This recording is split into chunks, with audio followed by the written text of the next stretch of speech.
Hi candidate, welcome to another session of Manifested Online Classes. And I want us we continue with the topic of earnings per share. So this is our lesson number 3.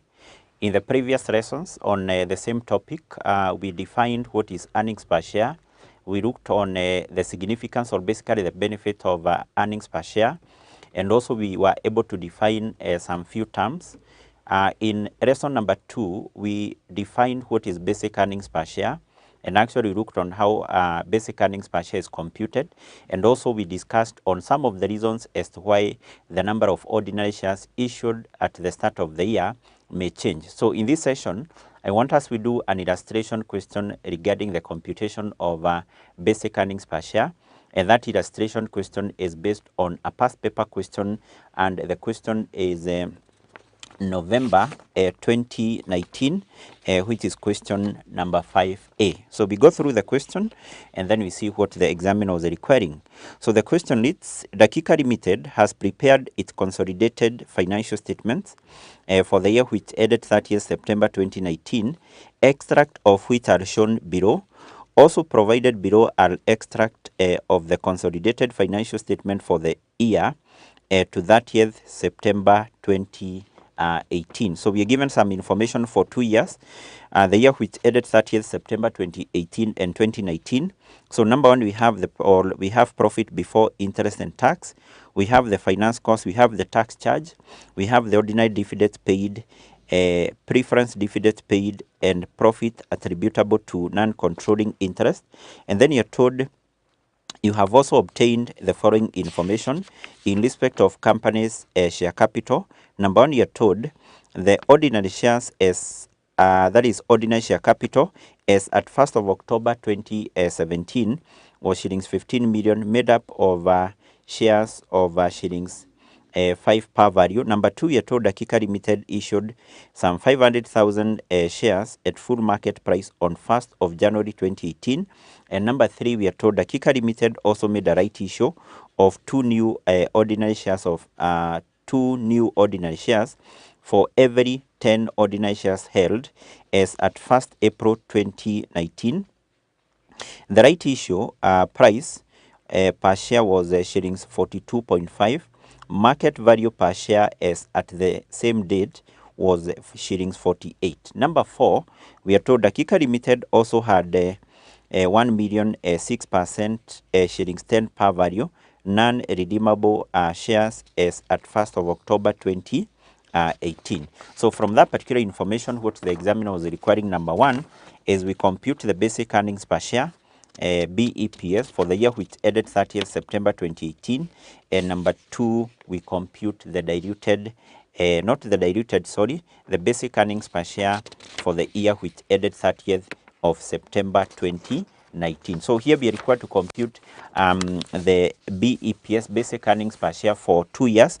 And what we said is that in computing the basic earnings per share, we take the profit attributable to ordinary shareholders, we divide that with the weighted average number of ordinary shares. In other terms, we take the patos, divided that with what? With the one-offs. So that is the first thing we need to have here. That is a formula for computing the BEPS for the first year which ended 30th of September 2018.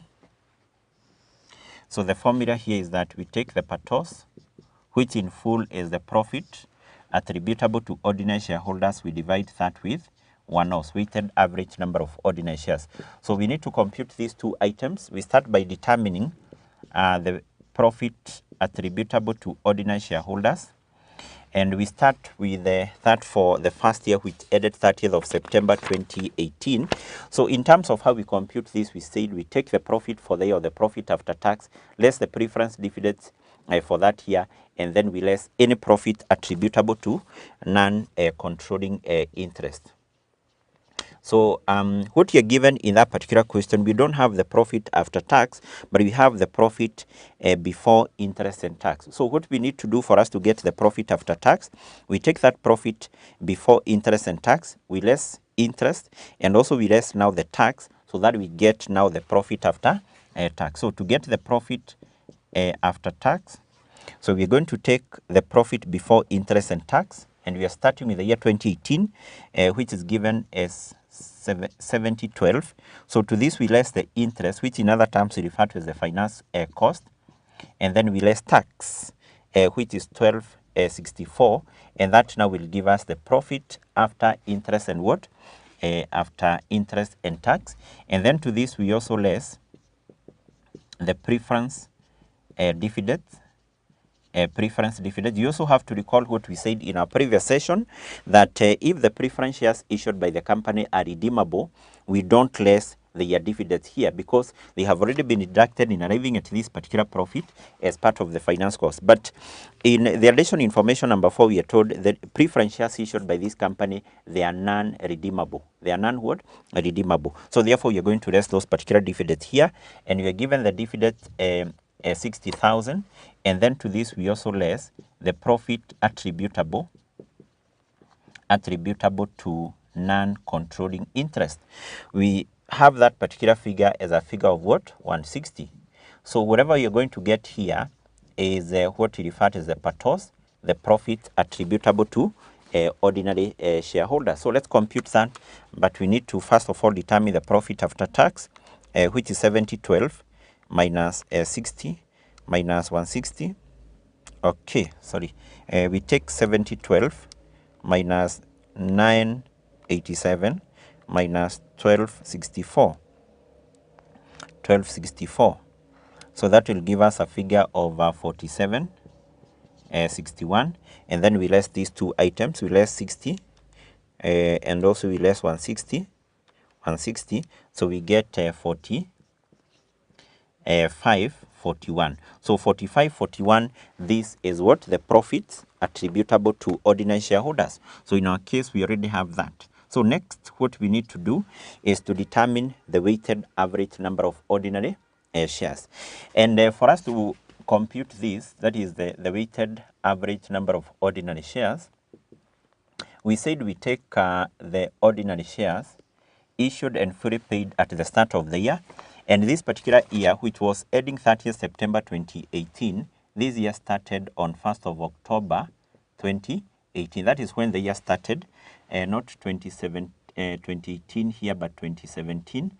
And that year ended 30th of September 2018. So therefore, to compute the one-off weighted average number of ordinary shares, we take the shares issued at the start of the year, and then we add the other shares which were issued during that particular year. In our previous session, we also discussed on how we treat the various types of shares which are issued during a certain financial year or in a certain financial year. So you have to recall what we discussed in our previous session. So what you are given, if you go to the note number 1, you're told the ordinary share capital of this company is at 1st of October 2017 here is 15 million, made up of shares of 5 shillings per value. So basically what you're given here is the share capital of the company, which was 15 million. So therefore, to compute the one-offs, we take the shares issued and fully paid at the start of the year, which we are saying started on 1st of October 2017. So, and the shares issued and fully paid at the start of the year, we can refer to that as balance brought down. So what we do, we work with our figure still in thousands of shillings. So for us to be able to determine the shares issued and fully paid at the start of the year, we take the share capital, and we have to be very keen that 15 million, these are not the number of shares, because our interest here are the shares issued and fully paid at the start of the year, but this is the total value of the shares. So therefore, for us to get the shares issued and fully paid, we take 15,000 divided that with 5, which is the par value per share, and basically this should give us 3,000. So those are the shares issued and fully paid at the start. Then what we have to do is we check during this year, were there some shares which were issued? So let's check the information which are given in note number 2. You're told Dakika Limited issued 500,000 shares at full market price on 1st of January 2018. 1st January 2018. 2018. So you can see 1st January 2018 is within the first year, because here we are given information about 2 years. So you have to check whether that transaction occurred in the first year or in the second year. So therefore this one occurred during the first year, that is the 1st January 2018. So we say there was issue of shares, or basically ordinary shares, at full market price. Issue at full market price. Now, these particular shares which are issued at full market price, we said in terms of how we treat them, for the purpose of computing the basic earnings per share, we weigh them on time basis. We multiply them with the proportion of time they were held during that year. So these shares were held from January of 2018, actually 1st January, to the end of or to 30th September. So here automatically we have 9 months, because from January to the end of September, 9 months. So therefore what we need to do is to multiply these particular shares on time what? On time basis, or basically based on the proportion of time they were held during that year. So we have 500,000 times 9 divided by 12. That will give us 375. So and then from there we have the other transaction, note number 3. We are told Dakika Limited also made a right issue of 2 new ordinary shares for every 10 ordinary shares as at 1st April 2019. 1st April 2019, is it within the first year here? No, that is not within the first year, because we also have to recall we are given information for second year, which ended on 30th September 2019. That is September 2019. So therefore that transaction regarding the right issue is a transaction for the second year. So we are going to consider that in computing the BEPS for year 2. And then note number 3 is about the preference shares. Do we consider the preference shares here in computing the basic earnings per share? No. So therefore in our case we can negate now the one-offs. The one-offs by adding these two, which will give us 33.75. So in our case, it basically means now we have the 2 items which we require. We have the patos, and then we have what? The one-offs. So having that, we can then proceed and we compute the basic earnings per share, which will be equal to patos 45.41 divided that with one-offs 33.75, and that now will give us the earnings per share, the basic earnings per share. So the basic earnings per share will be 45.41 divided by 33.75, and this will give us shillings 1.345, which is shillings per share, So basically that is it, that what is required as far as the Roman 1 is concerned. And you can see the marks which were located there are 4 marks. Mostly what will be marked here is the patos. Were you able to get that figure correctly? And also this. Were you able to determine the shares issued and fully paid at the start? And also were you able to treat or basically to deal with those particular shares issued at full market price? Basically by doing that, you get your 4 marks. So let's move to Roman 2 of that particular question there, whereby we are required to compute the basic earnings per share for year 2, which ended 30th of September 2019. So Roman 2, BEPS, basic earnings per share for the year which ended 30th of September 2019. So the formula for computing this remains the same. We take the patos all of our notes. We don't need to repeat the formula because the formula is not marked. So, but what we need to do is to determine these 2 items, the patos and one-offs. So let's start by determining the patos for the second year. So the procedure is the same. Take the profit after tax minus preference dividends minus the profit attributable to ordinary shareholders.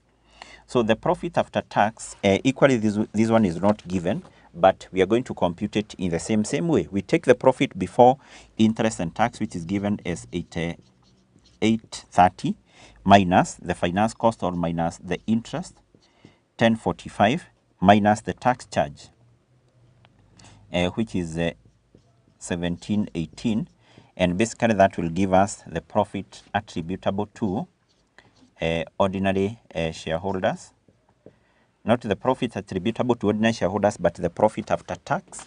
And then to this we less the preference dividends, the preference dividend, and also we less the profit attributable to non-controlling interest. So the preference dividends still is a figure of 60 as the first year. The profit attributable to non-controlling interest is 180. So this will give us now the patos. So let first of all we work out the profit after tax, which will be 8830 minus 1045 minus 1718, so which will give us 67, and then to that we less 60 preference dividends and profit attributable to NCI, which will give us 5827. So in our case, we already have now the patos. Next, we need to proceed and we determine the wanos. Wanos, weighted average number of ordinary shares. So we know that the second year here started on 1st of October 2018. That is when the year started, 1st of October 2018. So what we need to do is to determine the shares issued and fully paid at the start of the second year. So this is something which the examiner will not have given you. Anytime you're given information about 2 years, is upon you to determine the shares issued and fully paid at the start of the second year. Where do you get that information? That information is not in the question. You get it from the computation you did in the previous year. So from the previous year, we know the shares which were issued and fully paid at the start were 3,000. So you take those shares, 3,000, and then you check during that year, were there other shares which were issued? Yes. So we have these shares, 375. But now what you do, you take the actual shares. The actual shares were not 375, but the actual shares were 35, because those shares as at the start of the second year will be issued and fully paid. So therefore, you take the actual shares and basically you add them to the shares issued and fully paid at the start, which will give us 35. And then you check during the second year here, was there other shares which were issued? Yes. So in note number 3, we are told on 1st of April 2019, there was a right issue. There was a right issue. Remember, you said in our previous session that this is a very, very common concept, a very, very important concept which is tested in almost all questions for earnings per share. So, and what we said is that during a right issue, the company issues additional shares to the existing shareholders of the company at a price which is below the market price. As a result of that, we said those shares which are issued to the existing shareholders of the company, some of them are deemed to be issued free of charge, whereas others are deemed to be issued at full market price. And therefore, we said these shares issued during the right issue, we have to split them into two components, into shares issued at full market price and the shares issued free of charge. But for us to do that, we need to compute two items. Number one, we need to determine how many shares were issued by the company during the right issue. And number two, we also compute something known as theoretical ex-right price, which we said is the expected market price per share after the right issue. I gave you the formula for computing the same. So therefore, what we need to do as far as this right issue is concerned, we need to compute two items. Number one, the shares which were issued by the company during the right issue, because we are not given that. How many shares were issued during the right issue? So as per the information we have in note number 4, we are told during the right issue, the company was to issue 2 new shares. The company was to issue 2 shares for every 10 shares,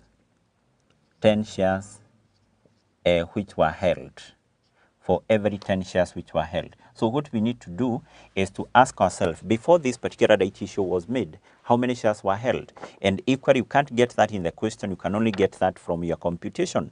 So before this right issue was made, you can see the shares which were held or which had been issued by the company were 3,500. So those are the shares which were held. So we need to determine how many shares were issued during the right issue. We cross multiply, then we divide. 2 times 3,500 divided that with 10. So this will give us 700 shares. So these are the shares issued by the company during the right issue. Those are the shares we are going to split into two components. Shares issued at full market price, shares issued free of charge. But before we do that, we need to compute something known as theoretical ex-right price. This is something which the examiner will not have given you. You have to compute that. So there is a formula which we use and which you covered in FM, Financial Management Intermediate level. But I gave a very simple approach of computing this in the previous session, because if you go back to the information which we have, there is some information or some details I want us we get there from note number 3. We are told in the last sentence of note number 3, the right price per share was 42.5. So mean that because during the right issue, the company was to issue 2 shares for every 10 shares which were held before, these 2 shares which were to be issued by the company during the right issue, each share was to be issued at 42.5. But now, the shares which were held, or basically the market price per share before the right issue was 48. So that information, we need to have it here. So and therefore, once you have that information, we said you come here and you say, before the right issue, if you held 10 shares,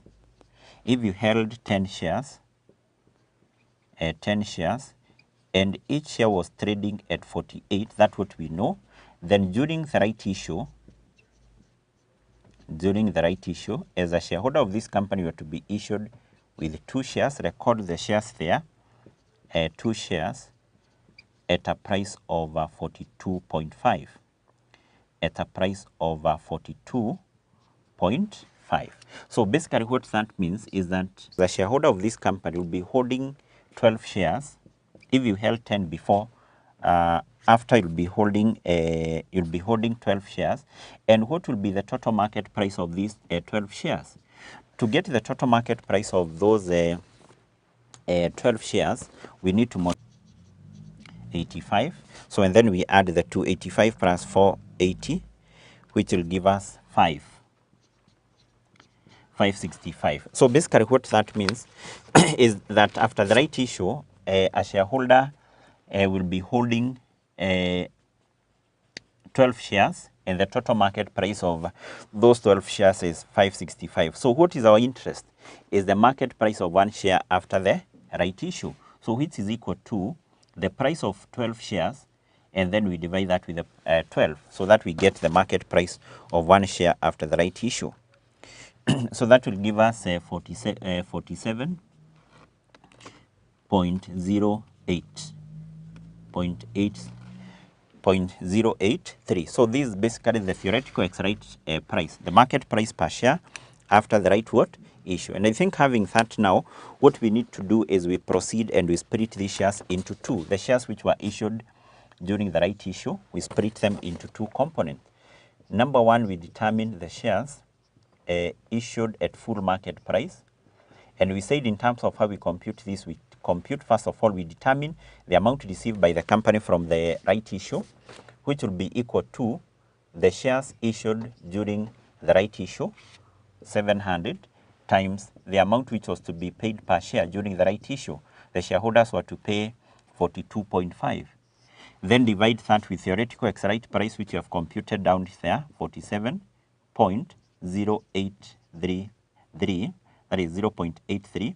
And because these particular shares are issued at full market price, the rule is that they should be weighted on time basis. They should be multiplied with the proportion of time they were held. So these shares were held from April to September. So how many months do we have there? Those should be 6.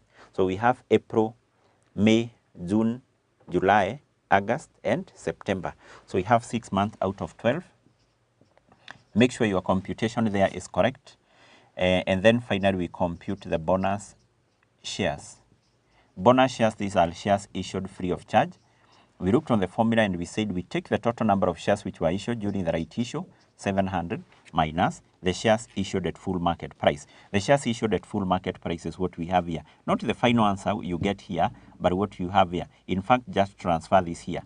These are the shares issued at full market price. 700 times 42.5 divided by 47.083. And equally, we said that these particular shares, we don't weigh them on time basis. We don't weigh them on time what? Basis, because they are shares issued free of charge. Yes, so let's first of all determine the shares issued at full market price. 700 times 42.5 divided by 47.03083, which will give us 631.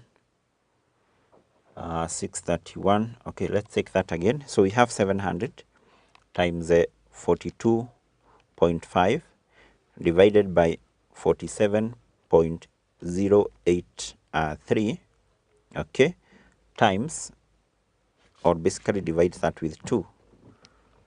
So that will give us 315.9. 315.9. Can we take it to as 316? Yes, let's take it as 316, and then we compute the bonus element here. So we have 700 times 42.5 divided by 47.083. Okay, and then we deduct that from 700, which will give us 68, around 68 to the nearest whole number. Remember, these shares are not weighted on time what? Basis. Yes. And I think now with that, we can be able to get the one-offs, the weighted average number of ordinary shares, by adding all what we have there, 35 plus 316 plus 68, which will give us 3884. 3884. Basically, what that means now, we have the one-offs, we have what? The patos. Having that, finally, let's compute now the BEPS, the basic earnings per share, which will be equal to the patos, profit attributable to ordinary shareholders. We divide that with the one-offs, which we have here, 3884. So this will give us what? This will give us an amount of what? That is 5827 divided by answer, which will give us 1.50, 1.5 what? 0. So that is it. Basically, that's what was required as far as that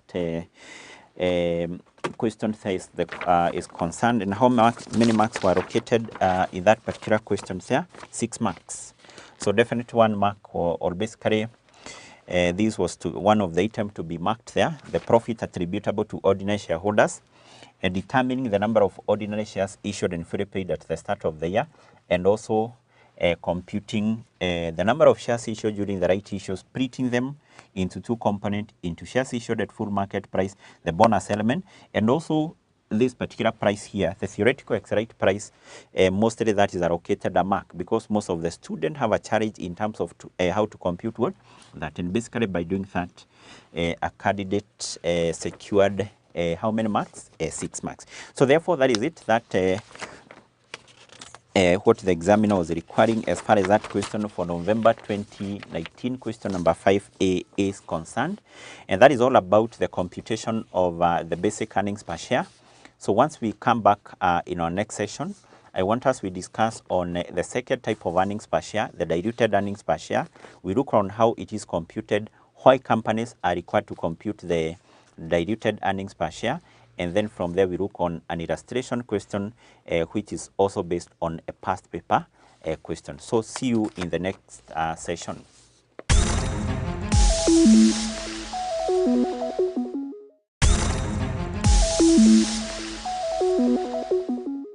Hi candidate, welcome to another session of manifested online classes. So in this session, I want us we continue with the topic of earnings per share, and specifically want us we discuss on what is diluted earnings per share and the computation of the same. So diluted earnings per share, this is the earnings per share which is computed by those companies which have issued potential ordinary shares. So potential ordinary shares are what? These are those securities which will have been issued by the company at the end of the year, or contracts which the company will have entered into and which requires the company to issue ordinary shares in the future. A good example of a potential ordinary share is convertible securities like convertible debentures or stock options which are granted to the employees and which are to be exercised in the future. Definitely, once these particular potential ordinary shares are converted into ordinary shares of the company, then the interest of the original shareholders will be diluted. And therefore, International Accounting Standard number 33 requires any company having potential ordinary shares to compute diluted earnings per share and disclose that as part of the notes together with the basic earnings per share. So therefore, it is important to note that this diluted earnings per share is only computed by those companies which have the potential ordinary share. So therefore, we can say that DEPS is computed by entities which have potential ordinary shares,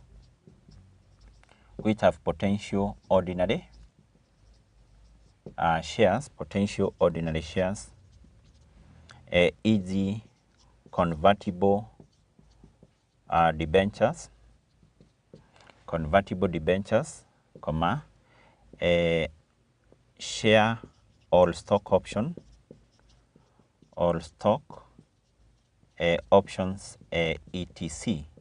So the reason why these companies are required to compute now the diluted earnings per share is because once these potential ordinary shares are converted into ordinary shares, then the interest of the original shareholders will be what? Will be diluted. That's why we are saying is a requirement by IAS 33 for these companies to do what? To compute the diluted earnings per what? Per share. So we can say IAS 33 requires companies or entities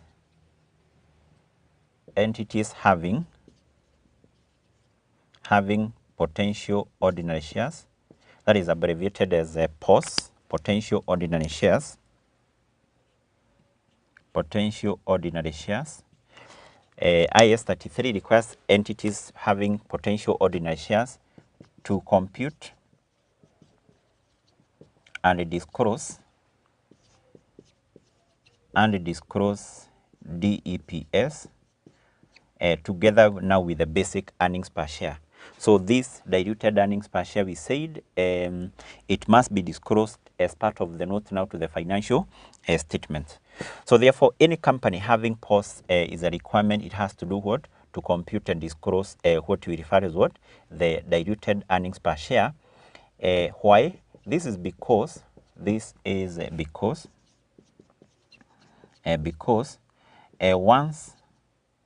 the POS, the potential ordinary shares, are converted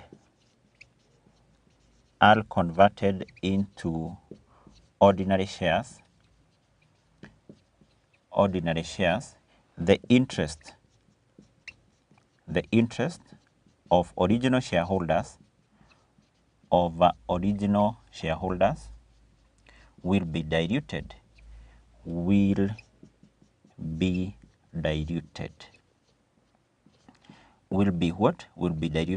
And therefore, by computing now the earnings per share, the diluted earnings per share, what the company will be doing, it will be communicating to the shareholders of the company of the earnings per share, or basically the effect of the earnings per share, the effect on the earnings per share once these potential ordinary shares are converted into ordinary shares. If, for example, a company has issued convertible debentures, we know that the holder of these particular debentures will convert them into ordinary shares. So once they convert them into ordinary shares, so what will be the implication of that to the earnings per share of the original shareholders? That's why we are saying that these particular companies which have potential ordinary shares is a requirement under IAS 33 for them to compute and disclose what we refer to as the diluted earnings per share, together with what? The basic earnings per what? The basic earnings per share. So how is diluted earnings per share computed? So maybe you can just look on the computation of diluted earnings per share. How do we compute the diluted earnings per share? So in computing this DEPS, we compute it, or basically it's computed on the assumption that the potential ordinary shares of the company were converted into ordinary shares. Basically what that means is that if, for instance, you're given some information, you're told the company has issued convertible debentures, then for you to compute DEPS, you do what you assume.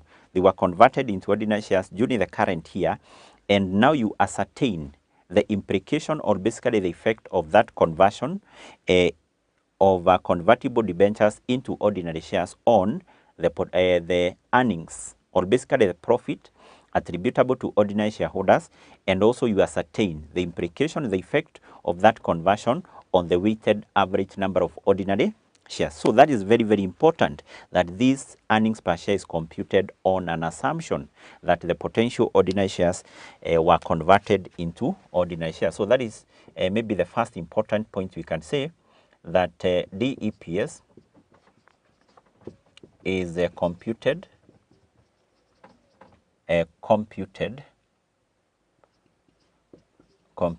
on the assumption that potential ordinary shares were converted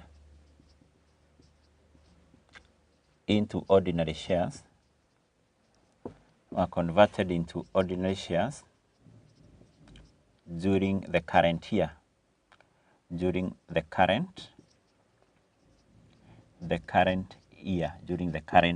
year. And once that particular assumption is made, then I've said that we need to ascertain, or basically an entity will need to ascertain the implication of that. If this convertible, for example, the convertible debentures were converted into ordinary shares, so what would be the implication of that, both to the profit attributable to ordinary shareholders, and also what would be the implication of that to the number of ordinary shares issued by what? By the company. Like, maybe let me just illustrate what I mean by that. Let me illustrate here. We assume that a company, or we are given some information that a company has issued, for example, 8% convertible debentures,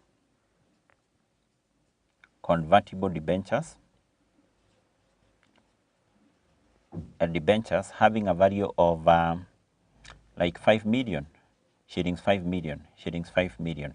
So for us to be able to compute now the diluted earnings per share given such information, then what we do is that we assume that these particular convertible debentures were converted into ordinary shares during the current year. If that was the case, then that would have or that will affect the profit attributable to ordinary shareholders, and two, the number of ordinary shares issued by this company will do what?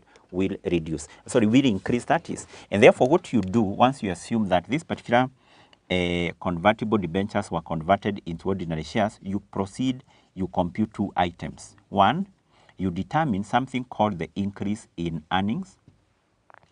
And number two, you also determine something called the increase in number of shares. So first of all, when we talk about the increase in number of shares, we are referring to the number of ordinary shares which would have been issued by the company on the assumption that these particular convertible debentures were converted into what? Into ordinary shares during the current year. In terms of how we compute this, is very simple, because what you just do, you use the conversion rate. Use the conversion rate which is provided to you by the examiner to compute the number of ordinary shares which would have been issued on the assumption that those particular debentures were converted into ordinary shares. Then also determine something called increase in earnings. What is increase in earnings? Increase in earnings, this refers to the amount by which the profit attributable to ordinary shareholders would have increased with, on the assumption that these particular debentures were converted into ordinary shares. And if these debentures were converted into ordinary shares, it means that the interest payable on these particular debentures, that interest will not have been paid. In other terms, the company would have saved because that interest will not have been paid. And therefore, the profits attributable to ordinary shareholders would have increased with the interest which was paid by the company during that year, interest paid, and because this particular interest paid is tax allowable, then we take that interest net of tax. So to get the interest net of tax, we multiply that with 1 minus what? Tax rate. So therefore, what we are saying here is that in computing the diluted earnings per share, we assume that the potential ordinary shares were converted into ordinary shares during the current year. Once you make that assumption, then go ahead and determine the amount by which the profit for the current year would have increased with. And number 2, you determine the number of ordinary shares issued by the company would have increased with how many shares. And once you determine these two items, then you proceed and automatically compute the diluted earnings per share, of which to compute the DEPS, we take the PATOS, profit attributable to ordinary shareholders, which is used in the computation of basic earnings per share, and then to this you add the increase in earnings. Increase in earnings, I've explained what we mean by that there, and then divide that with 1/0, still used in the computation of basic earnings per share, and then to this you add increase in number of shares, and equally I've explained what we mean by increase in number of shares there.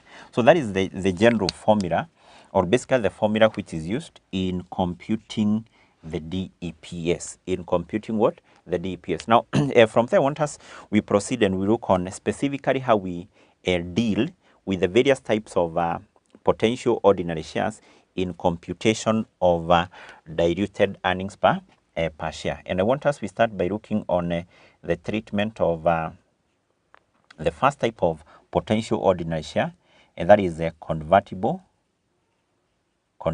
debentures, or convertible bonds, or even convertible loan stock or loan notes. So these ones are treated in the same way when computing the diluted earnings per share, because these are types of potential ordinary shares. So if you come across some question and you're told the company had issued convertible debentures, convertible bonds, convertible loan stock, the first thing you need to recall is that this is a potential ordinary share. These are financial instruments issued by the company, which require the company to issue ordinary share in what? In the future. For you to compute the diluted earnings per share, you basically assume that this particular convertible securities were converted into ordinary shares during the current year. Once you make that assumption, then you proceed, you compute two items. The increase in earnings. This refers to the amount by which the profit for the current year would have increased with, on the assumption they were converted into ordinary shares. And in terms of how we compute this, we take the interest which was paid, or compute the interest which was paid by the company during that year, and then you multiply that interest with 1 minus tax rate. Reason being that this interest is tax allowable. That's why we are getting that interest net of what? Of tax. And then also you compute something called the increase in number of shares. Increase in number of what? Shares. So, and to compute the increase in number of shares here, I've said just use the conversion rate provided. Use conversion rate provided. Use the conversion rate which is provided. But in this case, in computing this particular increase in number of shares, it is also important to note that if these convertible securities issued by the company were outstanding at the start, meaning that these convertible securities had been issued when the year was starting, then we assume that the conversion equally would have taken place from the start of the year. And that means that those shares which would have been issued on conversion, the number of ordinary shares which would have been issued on conversion would have been held for the whole year. For the whole what? Year. So those particular shares, don't weigh them on time basis, because they would have been held for the whole year. But if a convertible security was issued in course of the current year, for example, the company issued convertible securities, convertible debentures, maybe 6 months to the end of the year. 6 months to the end of the year. So in that case, we assume if they were converted into ordinary shares, they would have been converted from the date of the issue, meaning that the number of shares which you are going to get, which would have been issued on conversion, you have to do what? You have to weigh them on time what? Basis. You have to multiply them with the proportion of time they would have been held, because automatically those shares would not have been held for the whole what? Year. They would have been held from the date of conversion, which is the date of the issue, to the end of the year. So that is how first of all we treat the convertible debentures, convertible bonds, convertible loan stock in computing the diluted earnings per share. Number two, we have convertible preference shares, preference shares. So this is still a potential ordinary share. Reason being that these preference shares are convertible, means that the holder of these particular preference shares can convert them into ordinary shares. So equally, if you come across a question, you're told a company had issued convertible preference shares, for the purpose of computing DEPS, you assume those convertible preference shares were converted into ordinary shares during the current year. As a result of that, you proceed equally compute the two items. You compute, number one, increase in earnings, of which the increase in earnings here is equal to the preference dividends,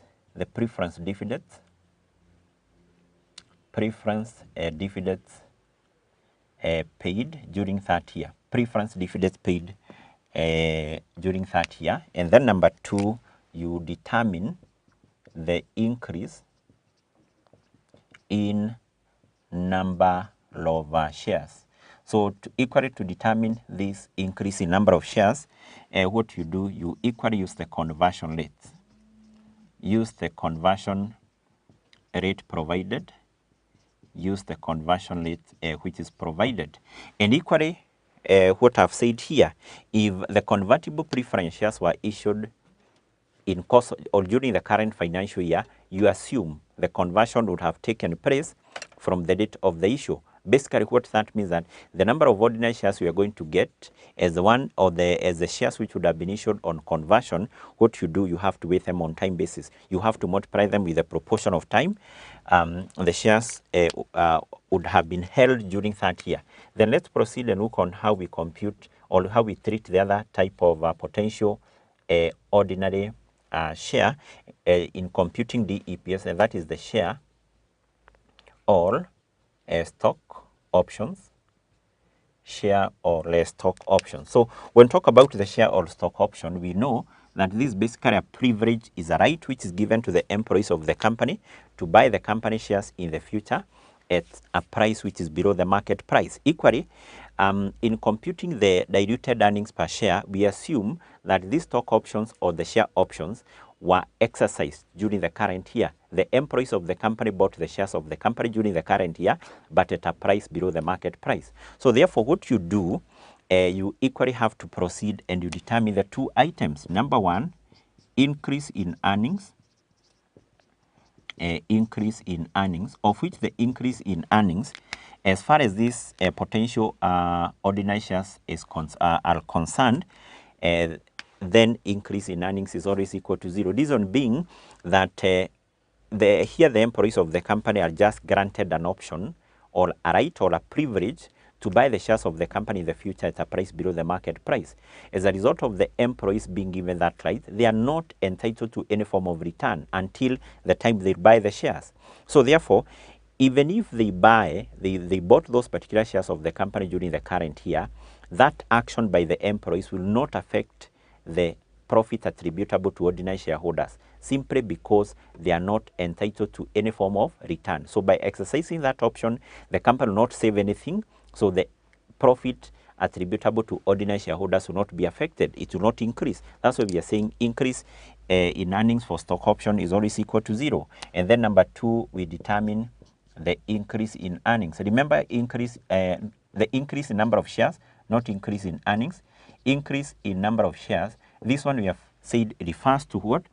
To the ordinary shares which definitely would have been issued to the employees of the company, assuming they exercise this right, this privilege during the current year. And what we know is that if the employees exercise their option during the current year, then they would have been issued with the shares of the company at a price below the market price. So therefore, what we do here is, number one, we determine the shares which would have been issued to the employees at full market price. That is the issue at a full market price, assuming they exercise the stock option during the current year. And in terms of how we determine these shares issued at full market price, first of all, we compute the amount which would have been received by the company from the employees, and then divide that with the average MPS, average market price per share. Now, these particular shares, because they are issued at full market price, these shares, we say they are not dilutive. Not dilutive. So not dilutive means that they do not reduce the earnings per share. These are the shares the company issue. The company receive additional resources, receive an amount of money from the employees. That money is invested. By the end of the day, the profit of the company do what? Increase. And equally here, the number of shares increases. So here we are increasing both profit and also the earnings per both the profit and the number of shares. So therefore, these shares issued at full market price, they do not reduce the earnings per share. And therefore, these shares here, for the purpose of computing the DPS, are ignored. So these shares are ignored for the purpose of computing DEPS. We don't consider them. So what we consider is now the other element, number 2. And the other element, number 2, is what? Is the bonus shares. Bonus shares. So the bonus shares, this refers to those particular shares which would have been issued to the employees of the company, assuming they exercise the stock option, the right, during the current year, but free of charge. So how do we compute this?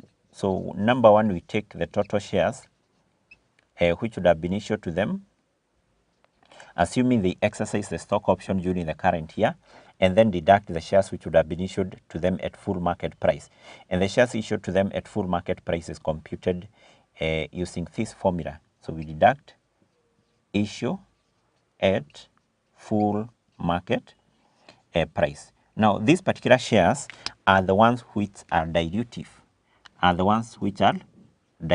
So meaning that these shares reduces the earnings per share, because what happened here, the number of shares issued by the company increases, there is no any increase in profit. So generally, we know in computing the earnings per share, you take the profit attributable to ordinary shareholders divided that with number of ordinary shares. So here we are saying the company is just increasing the number of shares issued, but the profit remains constant. The profit does not change. What is the effect of that to the earnings per share? The earnings per share automatically will reduce. That's why we are saying those shares are dilutive. And therefore, these are the shares which are used in computation of the diluted earnings per share. So therefore, the increase in earnings here, as far as the stock or share option is concerned, we say this is equal to the bonus element or the bonus shares. So those shares which are issued free of charge are the ones which are considered here. And you also have to remember that the bonus shares, how do we compute them? We take the total shares which would have been issued to the employees, assuming they exercise the stock option during the current year, minus the issue at full market price. And also, it is important for me to mention here that these particular bonus shares, we consider them as dilutive. We don't treat them as shares issued free of charge. Here, for the purpose of computing the diluted earnings per share, we treat them as what? As dilutive number of shares. So meaning that if this particular stock option or the share option was granted to the employees during the current year, then the dilutive number of shares which you get here, which are equal to the bonus shares, those shares will also be weighted on time basis. If the stock option if the share option was granted to the employees during the current what? During the current year. So that's basically how we deal with the share or the stock option. And then next we have number 4, we have partly paid shares. Partly paid shares. So partly paid shares, these are those shares issued by the company at full market price, but at the end of the year, the shares will not be fully paid. So these particular shares are only considered to be potential ordinary shares, if by the time the shares will be fully paid for, the market price per share will have increased. That is the only time we consider them to be potential ordinary shares, and therefore we use them in computing the diluted earnings per share. But if by the time the shareholders will be fully paying for these shares, the market price will not have changed, they are not considered to be potential ordinary shares. So therefore, they are only considered to be potential ordinary shares when or we can say they will only be considered to be potential ordinary shares if by the time the shares will be fully paid for, the shares will be fully paid for, the market price per share, will have increased. Market price per share will have what? Will have increased. And therefore, in such a case, what you do is that you compute those particular shares which will be issued free of charge. Because if, for example, the shares were issued to the employees, to the shareholders, or even to the members of the public at a price of like 20 shillings, and maybe at the end of the year, the shareholders will not have fully paid for their shares. Let's assume that those shares which will not be fully paid for at the end of the year are 1 million. So, but now at the time they will be paying for these shares, the market price will have increased to 40. So remember here, the shareholders will still pay the price of 20 because the shares were issued to them at a price of 20. But at that time, the moment they are fully paying for their shares, the shares are trading at a price of 40. So meaning that they will pay a price which is less than the market price per share. And basically the concept for share or stock option also applies here. Some of the shares will be deemed to be issued to them at full market price, whereas other shares are deemed to be issued free of charge. So therefore, what you consider here are the shares which will be issued to them free of charge. You consider the bonus elements or the bonus shares. So in the bonus shares, the formula is just the same here. So the total shares which will be paid for, total shares to be paid for, minus the shares which will be issued at full market price. So assuming this is the information we are given, the shares now which will not have been paid for are 1 million. So these are the shares now to be paid for by the shareholders, and then to this you less the shares which will be issued to them at full market price, which will be 1 million times the amount they are going to pay per share, and then divide that with what? With 40. So these are the shares which will be issued to them at a full market price. Automatically, that means that the other shares, which I think should be what? Should be 500,000. So these particular shares will be issued to them free of charge. And these are the shares now which we consider in computing the diluted earnings per share. So therefore, as far as the partly paid shares are concerned, it is important to know that these are only considered to be potential ordinary shares if by the time the shares will be fully paid for, the market price will have increased. If that is the case, it means that the shareholders, the existing shareholders or the shareholders issued with those shares, they will pay a price which is less than the market price, and therefore you have to determine how many shares will be issued to them free of charge. And basically what you do, that is what you consider the bonus shares. And automatically here, because this we are saying is equivalent to stock option or share option, the increase in earnings for such shares, shares is always equal to 0. So finally, I want us to look on how we treat the other type of potential ordinary share, and that is the contingently issuable shares, which should be number 5. Contingently issuable shares. So this is something we defined in our first class, or in our first lesson of this particular topic, and we said contingently issuable shares.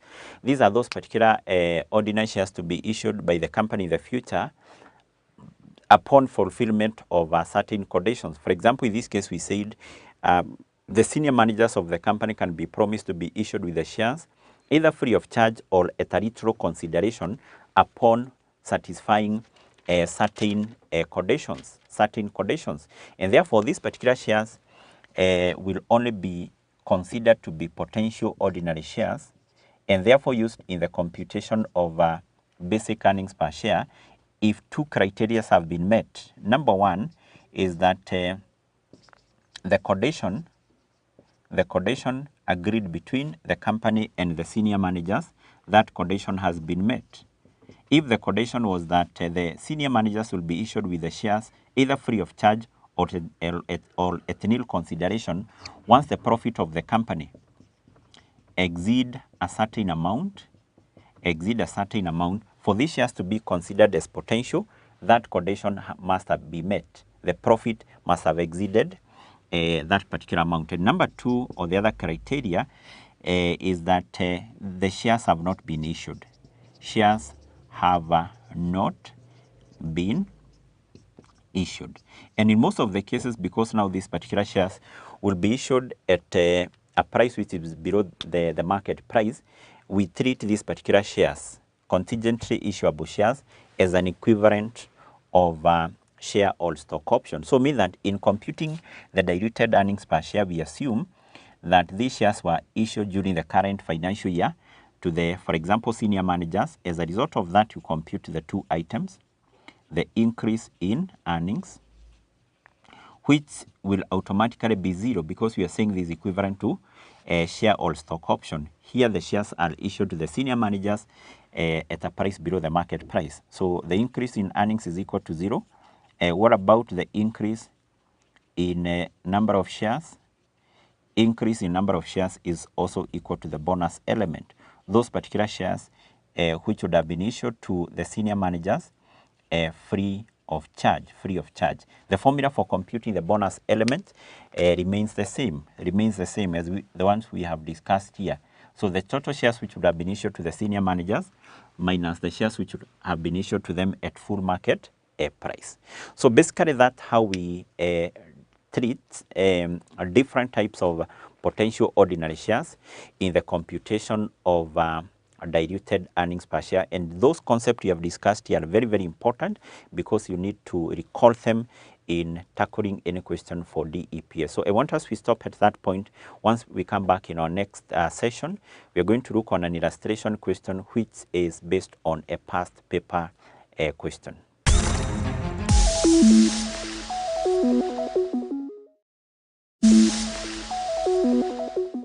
Hi candidates, welcome to another session of manifested online classes. So we are still continuing with the topic of public sector accounting, and in this particular session, I want us to look on IPSAS 26, which deals with the impairment of cash generating asset. Now the first important point for you to note here is that IPSAS 26 is drawn primarily, or is written primarily from IS 36. So meaning that in terms of how we determine the impairment loss under the two standards, IS 36, International Accounting Standard number 36, and IPSAS 21, IPSAS 26, the same approach is used. And if you can be able to recall what we said under IS 36, or in the topic of determining the impairment loss under IS 36, we said impairment loss of those particular assets which are owned by the private owned entities or the profit oriented entities is equal to the carrying amount minus the recoverable amount. The recoverable amount, we are determining that as the higher of two values, the net realizable value or the fair value less cost to sell, and the value in use. And the value in use, we were determining that as the present value of the estimated what? Cash flow. So that is the same approach which is used under this particular standard what? Here. But maybe first of all, we can say that IPSAS 26 is drawn primarily from IS 36. IS 36. So basically this means that the two standards are the same. Are the same. It's drawn primarily from IS 36, and therefore impairment loss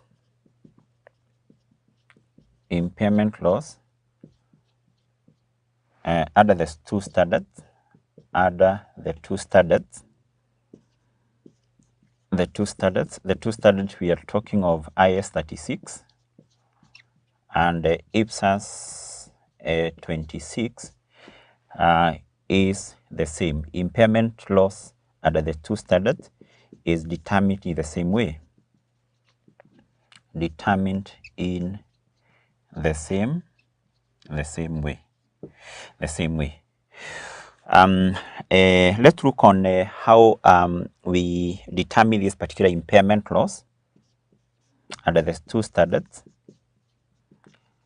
So the impairment loss in this case is always equal to the carrying amount of an asset, or basically the cash generating asset, and then to this we layer something called the recoverable amount. So we don't use the word recoverable service amount as we were using under IPSAS 21, but here we talk of recoverable amount.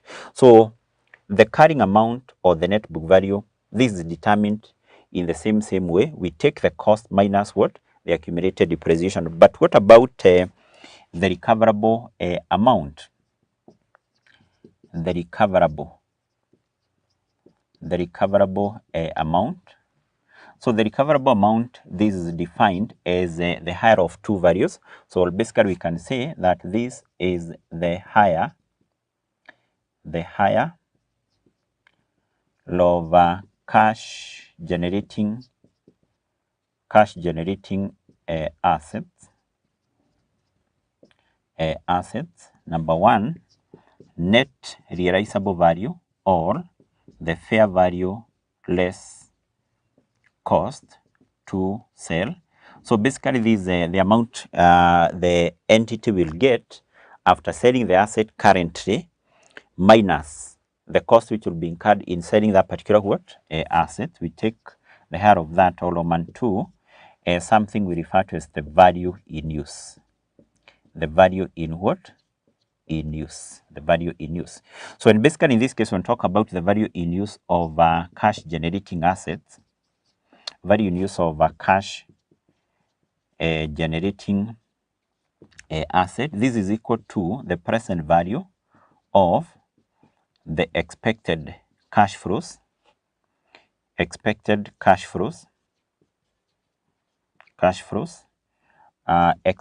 to be generated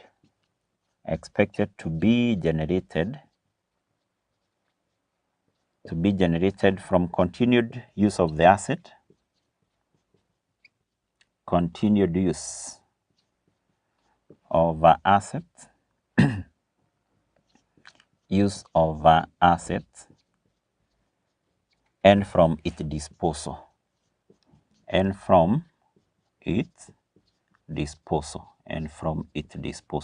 So that is how we define the value in use of a cash generating what? Unit. Recall what we said in our previous session. To determine the value, or basically the value in use of a non-cash generating asset, we define that as the present value of the remaining service potentials of a non-cash generating asset. So therefore you can see the definition of this particular term here. The value in use under IPSAS 21, IPSAS 26 is different. That is something which is important for you to be able to do what? To note. You may come across a question whereby the examiner is requiring you to define the value in use under IPSAS 21 or at the IPSAS what 26. You can see the definition is what is the same. So I think we can look on additional definitions here, which equally you may be required to define in an exam. Additional definitions. The first term maybe we can start by defining here is a cash generating unit, abbreviated as CGU. So when talk about the cash generating unit, basically we say this is a group of, or actually the smallest group of identifiable assets which are owned by an entity, or which are held by an entity with an objective, with a primary objective of generating some cash flows, which are largely independent from cash flows generated by other what assets. So therefore you can say that this is the smallest identifiable group of assets held by an entity with a primary objective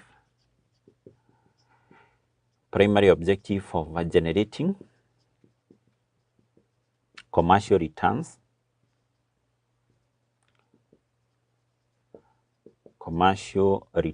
or basically cash flows that are largely independent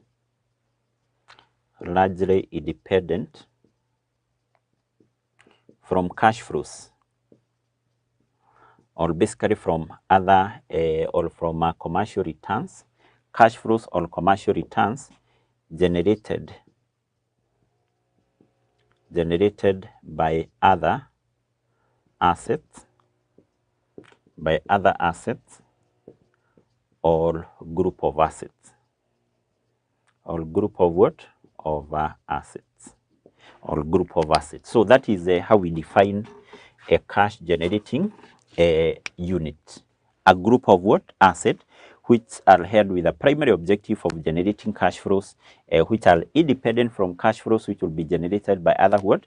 Assets. So the other term we also need to define here is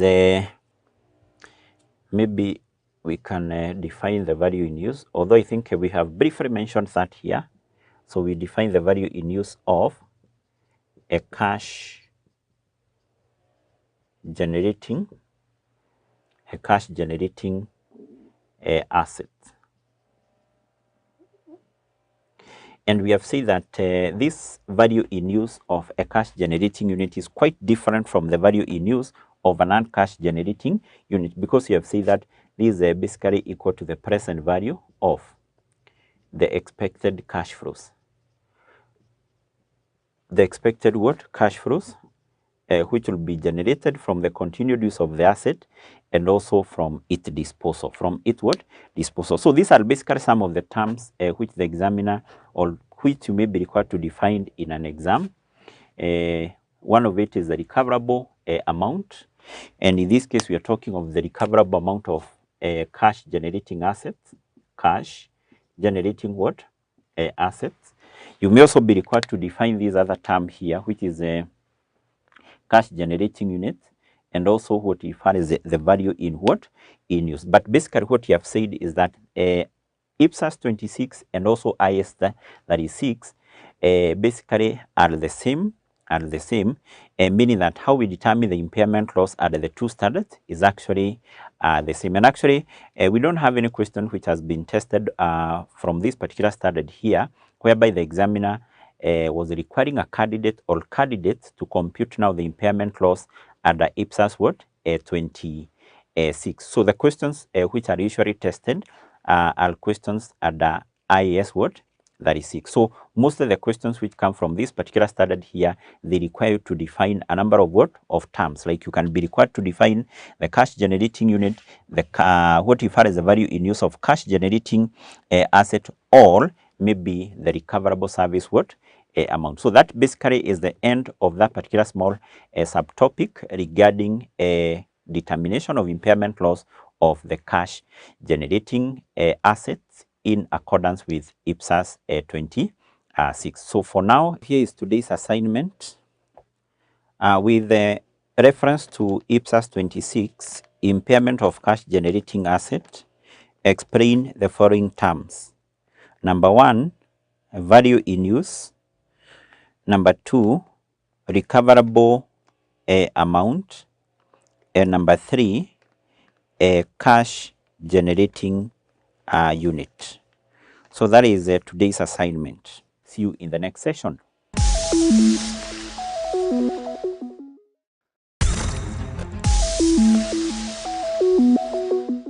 Hello learners, and welcome to this session.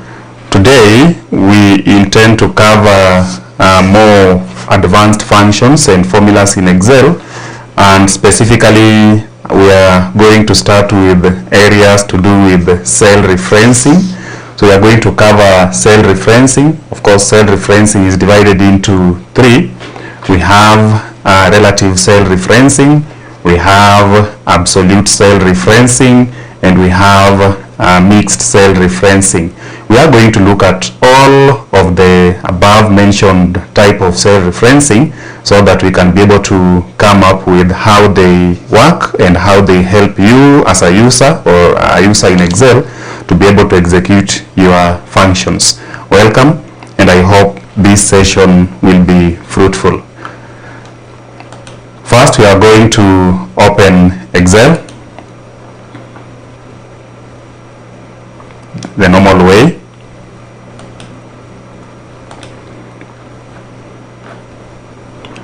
And once Excel is open, we will create a new workbook. Remember, this is a workbook that we had previously looked at, or we had previously studied. I'm going to apply a keyboard formula of Control and N, Control plus N, to be able to come up with a new workbook. Control N. Control N gives me a new workbook named Book 1. We are in Sheet 1. So I'm going to immediately save this workbook by clicking on File, then Save. I'll give it a name, Cell Referencing. Cell referencing, then saved. Then in my first worksheet, I'm going to give this worksheet a name, mixed cell referencing.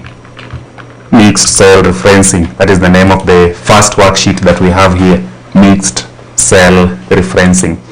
Now, before we go to mixed cell referencing, what is cell referencing? When you talk about cell referencing, it simply refers to how formula cell references adjust, or how formula cell references change in relation to the new areas that they are copied to. So cell referencing refers to how formula cell references adjust or change in relation to the new location they are copied to. Remember, formulas can be copied downwards, or they can also be copied across. So cell referencing refers to how formula cell references change or adjust in relation to the new areas that they are copied to. A good example is if you, maybe let us use an illustration, or before we go to an illustration, there are 3 types of cell referencing. Mixed, the one that we are going to start with.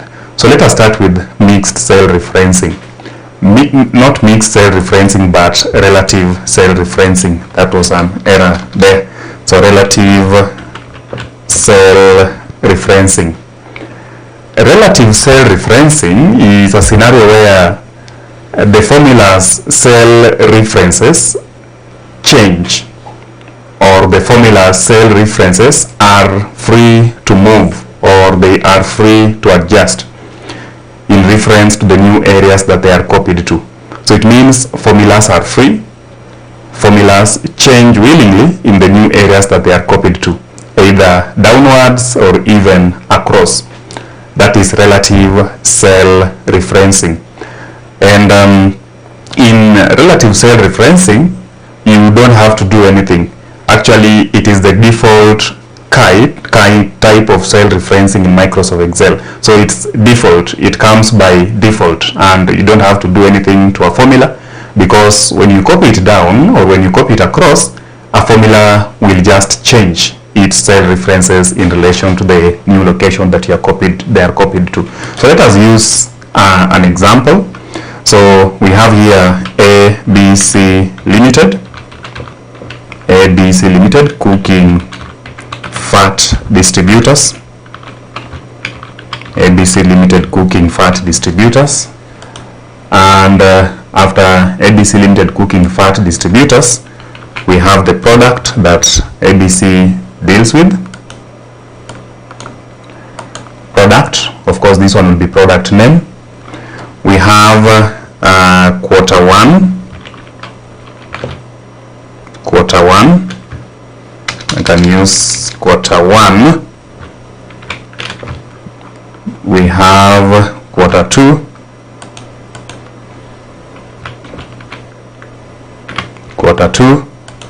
We have quarter three. Then we have quarter four in that order. Then we have total. After that, we are going to bring in the products, like they are selling Kimbo. They have Elianto. They have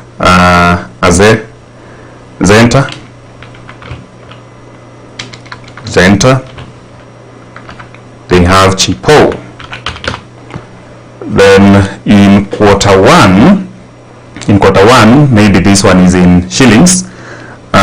It could be 4,500 in shillings or in units. Here maybe they sold 2,340.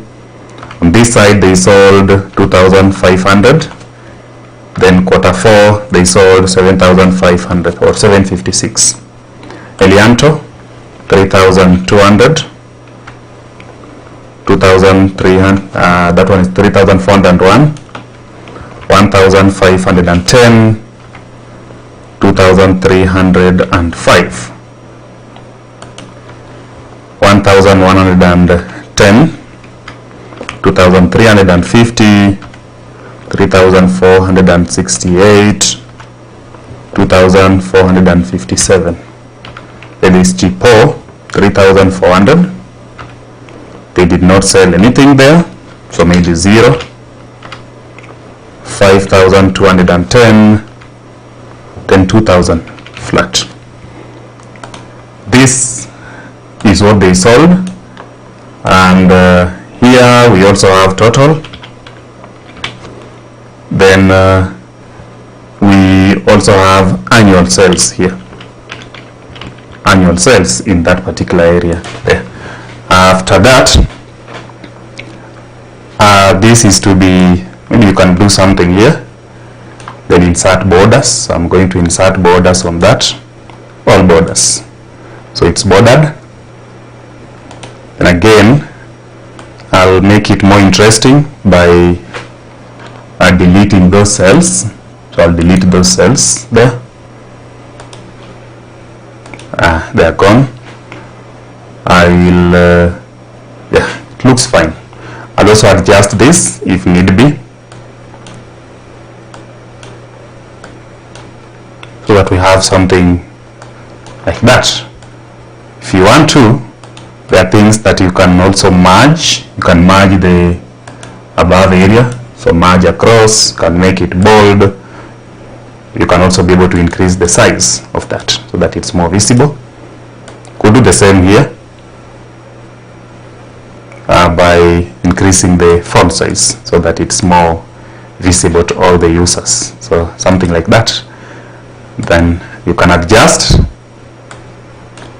You can even make this bold again to just to make it more appealing and visible. Now we want to put in practice relative cell referencing. And we say relative cell referencing is where the formula cell references are free to move or adjust in relation to the new areas that they are copied to. I want to get the total for Kimbo in quarter 1, quarter 2, quarter 3, and quarter 4. So the formula is that we just add, or we can use sum, or I can just add. Whichever formula that you see, you can use to get this. So look at the formula. Equal signs B5 plus C5 plus D5 plus E5. When you hit enter, remember this is B5, C5, D5 and E5. Up to that point, there is no any other plus. When you hit enter, the answer is what you see here, 10,096. You can be able to add the commas this way and decrease the zeros or increase the zeros if you want. I want mine to be like that. So what I'm interested with is, if you double click here, the formula B5. The formula cell references is B5, C5, D5, and E5. What if you copy the formula down? So if you copy the formula down by dragging at this particular location here, and you drag down the formula, it arrives at that. Look at the second portion. All the answers are here. I'll undo and copy again. So if you copy down, it changes and the rest of the answers are given. Look at the second one. The second one is now B6, C6, D6 and E6. So the references have changed. Again, I repeat, the first one that we entered was B5, but when you move to the second one, you can see it has moved to B6, C6, D6 and E6. So it means the formula has changed its references in relation to where it was copied, that is downwards. If you look at this one, it moved from what we had here as B5 and it's now B7, C7. So the references are what we are talking about. They are changing as you copy the formula down. So that is formula references changing in relation to the new location that you copy it to. Even the last one is B8, C8, D8 and E8. Remember, we entered only one formula here, which was B5. You can see your formula bar here, B5, C5, D5 and E5.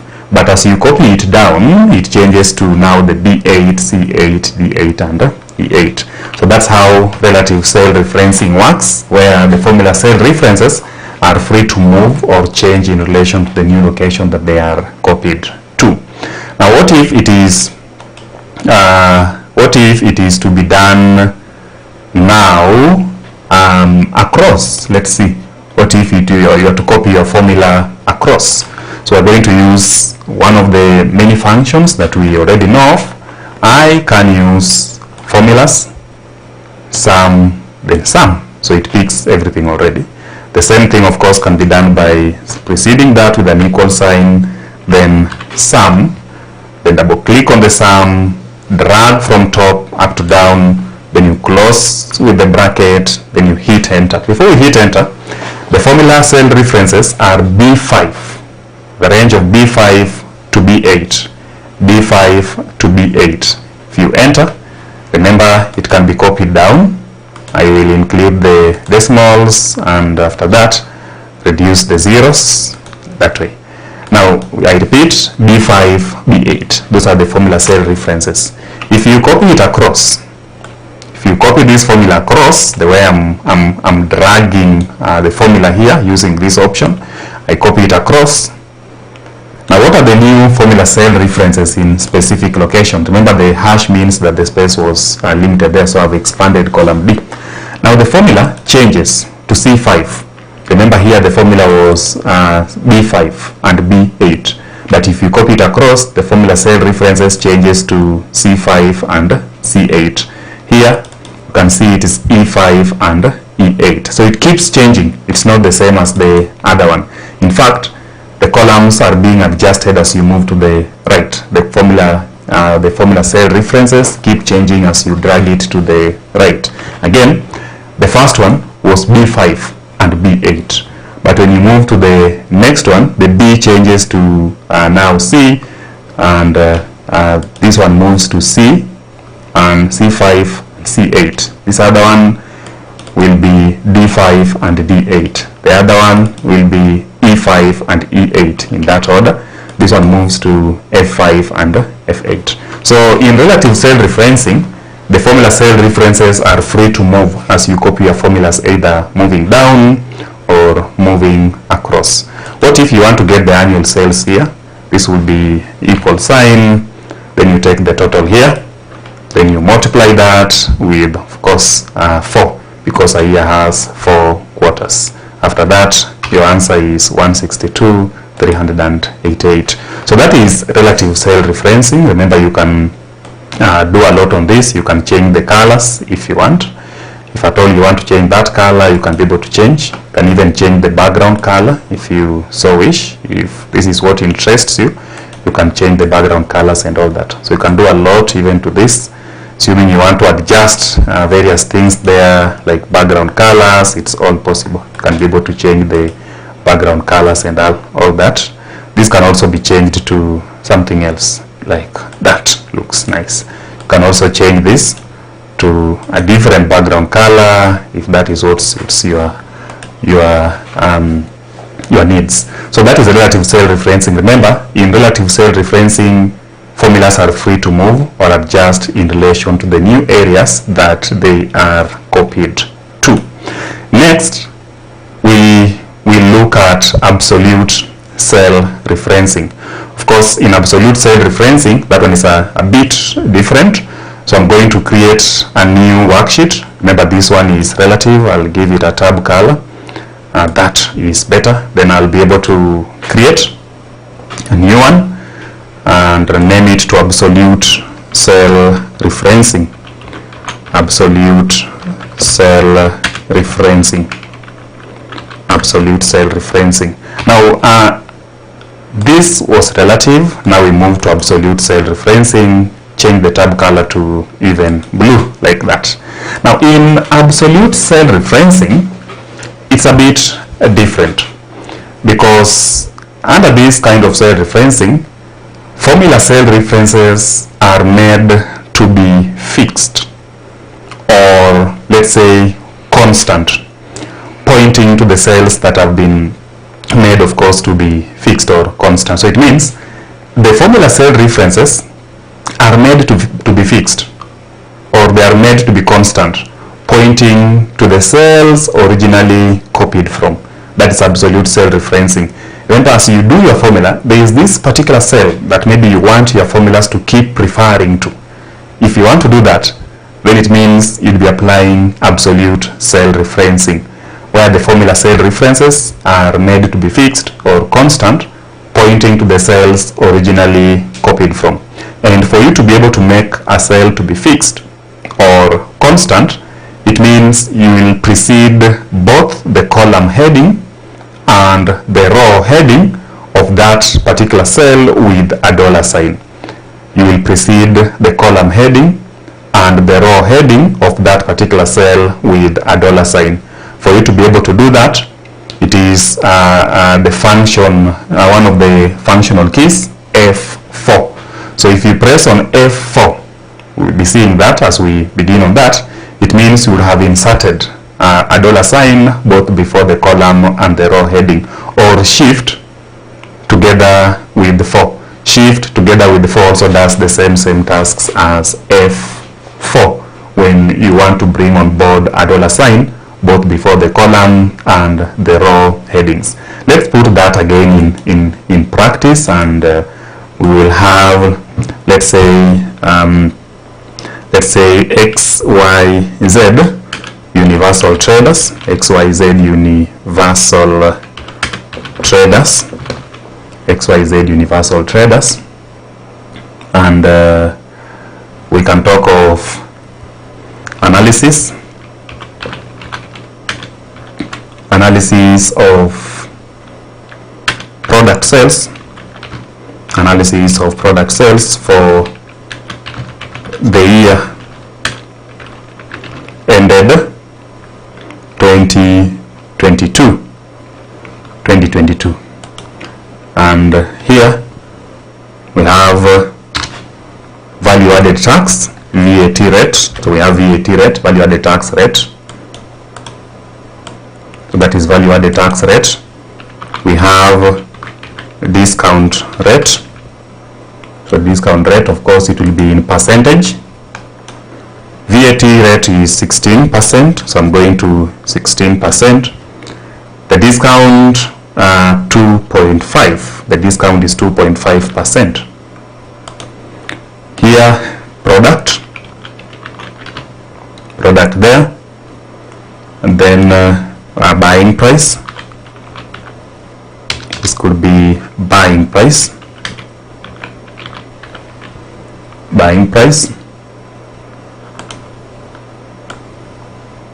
There is VAT amount, VAT amount.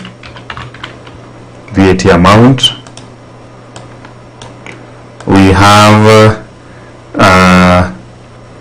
after VAT amount, we have selling price in that order. We have discount or discounted price in that order. So we have selling price and we also have discounted price. Of course, we have products, tissue,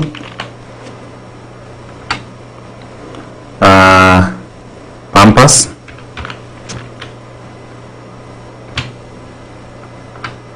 we have cooking oil, and maybe should not be in sentence case, tissue, pampers,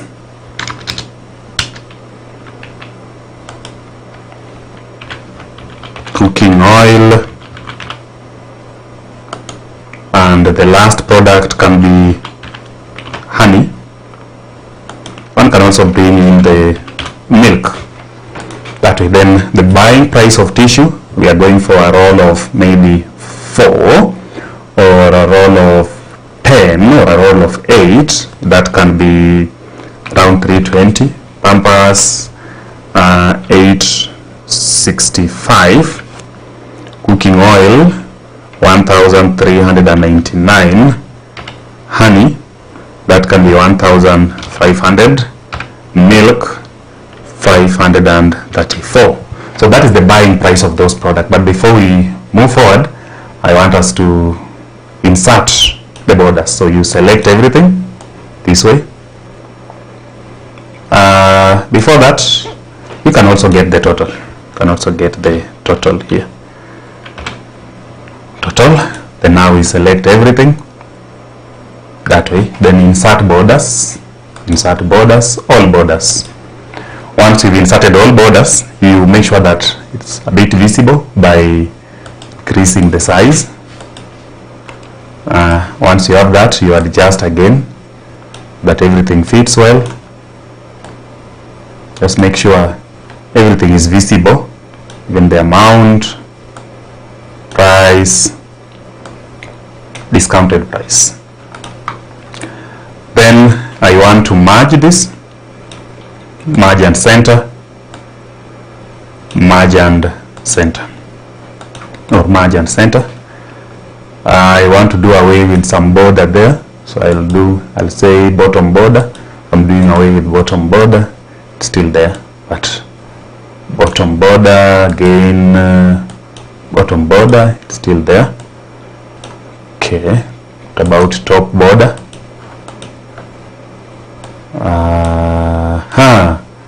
Bottom border, yeah, it's still there, it's fine.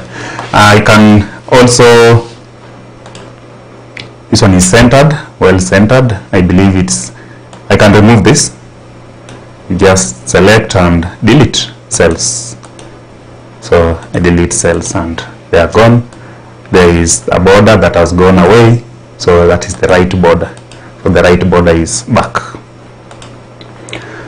Now this is what we can use in absolute cell referencing. We want to get the VAT amount. Maybe I can do the formulas here. How do you get VAT amount? Assuming that you have VAT amount, the formula for VAT amount is that is equal to VAT rate or buying price. That is buying price, because that will be multiplied with the VAT rate. buying price times VAT rate. Now this is the formula for getting the VAT amount, buying price times the VAT rate. Now what if you just go ahead and say, that is buying price times VAT amount, that is buying price, so equal sign, then buying price, which is B7, times VAT amount, and you enter 51.2. Well, the first answer is correct because it's taking buying price times VAT rate, which is 51.2. So very correct. What if you copy it down? What if the answer is to be copied down? Are the other answers correct? Let's see the second one. The second one, it is saying that it's 21.625. Do you think 865 times 16% is 21.625? Let us confirm. Remember, it is taking 865, which is B8, but it is now multiplying with 2.5% and not 16%. Remember, VAT amount is buying price times VAT rate. So the formula needs to keep taking the buying price times VAT rate and not moving down to 2.5. So the second answer is wrong. What about the third answer for cooking oil? It's taking B9. B9 is this. Then it's multiplying with buying price. You cannot take a number and multiply with a text. Of course, that is why your answer is value, which means there is an error here. So it's also wrong. What about honey? Do you think 1,500 times 16% is 480,000? Let's confirm. So this is taking, yes, 1,500, but it's multiplying with B7. B7 is 320. So again, it's wrong. The third one is also wrong. So to avoid such wrong answers, that is where absolute cell referencing comes in. That means as you copy the formulas down, they need to keep taking the buying price but keep referring to 16%, which is the VAT rate. So it means this cell need to be made fixed or constant. Wherever you copy the formula, either down or across, this cell has to be fixed or constant, and that is where absolute cell referencing comes in. So we're going to change our formula and do it afresh now using absolute cell referencing. So equal sign, yes, 320, then you multiply with this. You can see we've clicked on B4, which is 16%. Once you've done that, press on F4 on the keyboard, a functional key, F4. So we have F4, which is between F3 and F5. So there is F4 there. You press on it on the keyboard and it gives you dollar signs. You can see the dollar signs here, both before the column and the row heading. So dollar sign B, dollar sign 4. If you don't want to do that, you can do manually, Shift and 4. So dollar sign, then you press B, then again dollar sign, Shift and 4, then you press on the row headings, which is 4. Again it is dollar sign. That you enter on the keyboard. So you just enter on the keyboard. The answer is 51.2. What if now we copy down? If you copy down, it moves to the answers that you now need. The second VAT amount is 138.4, and that can be confirmed. It is 865 times 16%. The third one is 1399 times 16%. This other one is 1500 times 16%. The last one is 534 times, again 16%. So what we've done is that the cell B4 has been made to be fixed using absolute cell referencing by inserting the dollar sign both before the column and the row headings. That's why we have correct answers here. So wherever you copy that particular formula, it will keep referring to this cell which is fixed. That is where 16% is, and this is absolute cell referencing, of course. Now, selling price. How do you get the selling price? Selling price is given by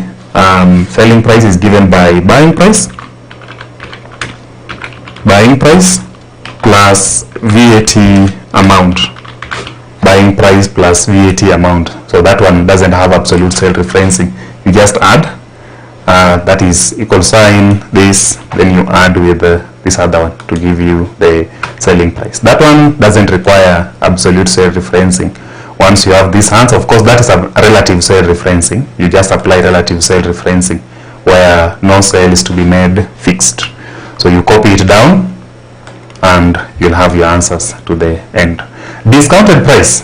Again, under discounted price, we will need the guidance of absolute cell referencing. So how do you get discounted price? Discounted price is given by selling price, minus discount amount. Selling price minus discount amount. That means you get discounted price. But do we have discount amount? We don't have discount amount, though we have selling price. We're saying that discounted price is selling price minus discount amount. So we're going to insert some formulas here which will help us to get the entire thing, of course the discounted price. Every formula is preceded with a dollar with an equal sign. So you start with an equal sign, then it is selling price. So you click in 371.2, which is D7, minus, now we need to compute that discount. Maybe discount is given by, or the discounted amount is given by the selling price times the discount rate. Selling price times the discount rate, which means that again you click on the selling price. Before you click on the selling price, you can include bracket. Then you click on the selling price, then you multiply with the discount rate, because whatever is in bracket is the discount amount. Discount amount is given by the selling price times the discount rate. So you multiply with 2.5. Then you want this to be fixed or constant. So again you must apply absolute cell referencing. So that is F4. So that it can be fixed, you close the bracket, and this is what you have. So what we have here in this particular formula is selling price minus discounted amount, where discounted amount is given by selling price times the discount rate, whatever is in bracket, selling price times the discount rate. Then you enter, you'll have that particular answer, which can then be copied down, and all of the rest are now correct. And then I will finish here. So the discount amount is given by selling price times discount rate, selling price times the discount rate, like that. So these are the formulas that we've used in getting what we wanted in that particular illustration. So I can reduce this so that it's the same size as the others there. Once you have that, there are so many things that you can do here. If you want to include decimals, you just click on the comma and you go ahead and just reduce this to maybe 2 decimal places is fine. Again, total, you can use any of the formulas. You can even use AutoSum. This AutoSum here, which will help you to get the sum of the above. You confirm if you want to sum from B7 to B11, and indeed that is correct, from which you'll just drag across to here. So that is what we've done in absolute cell referencing, you can see.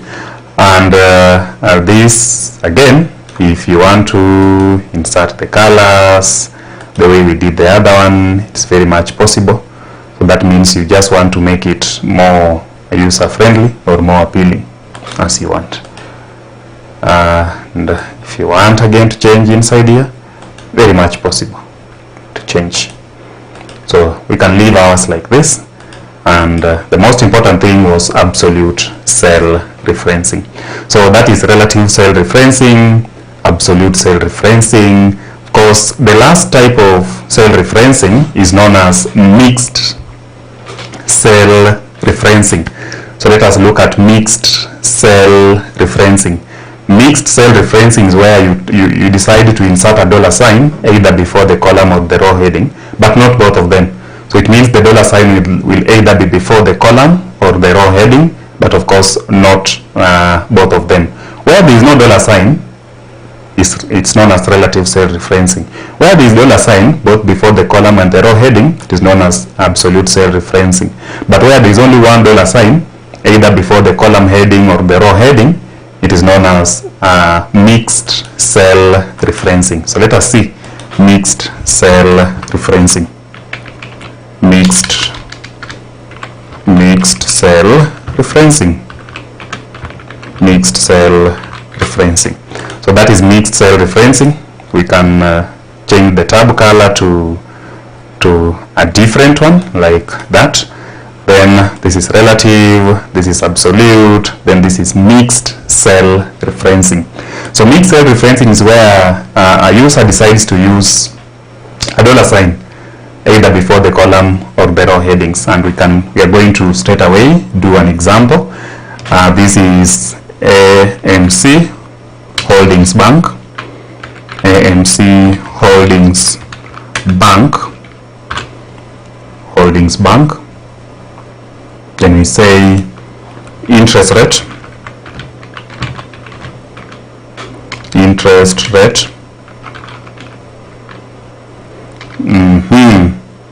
I need them to be caps. Interest rate computation schedule.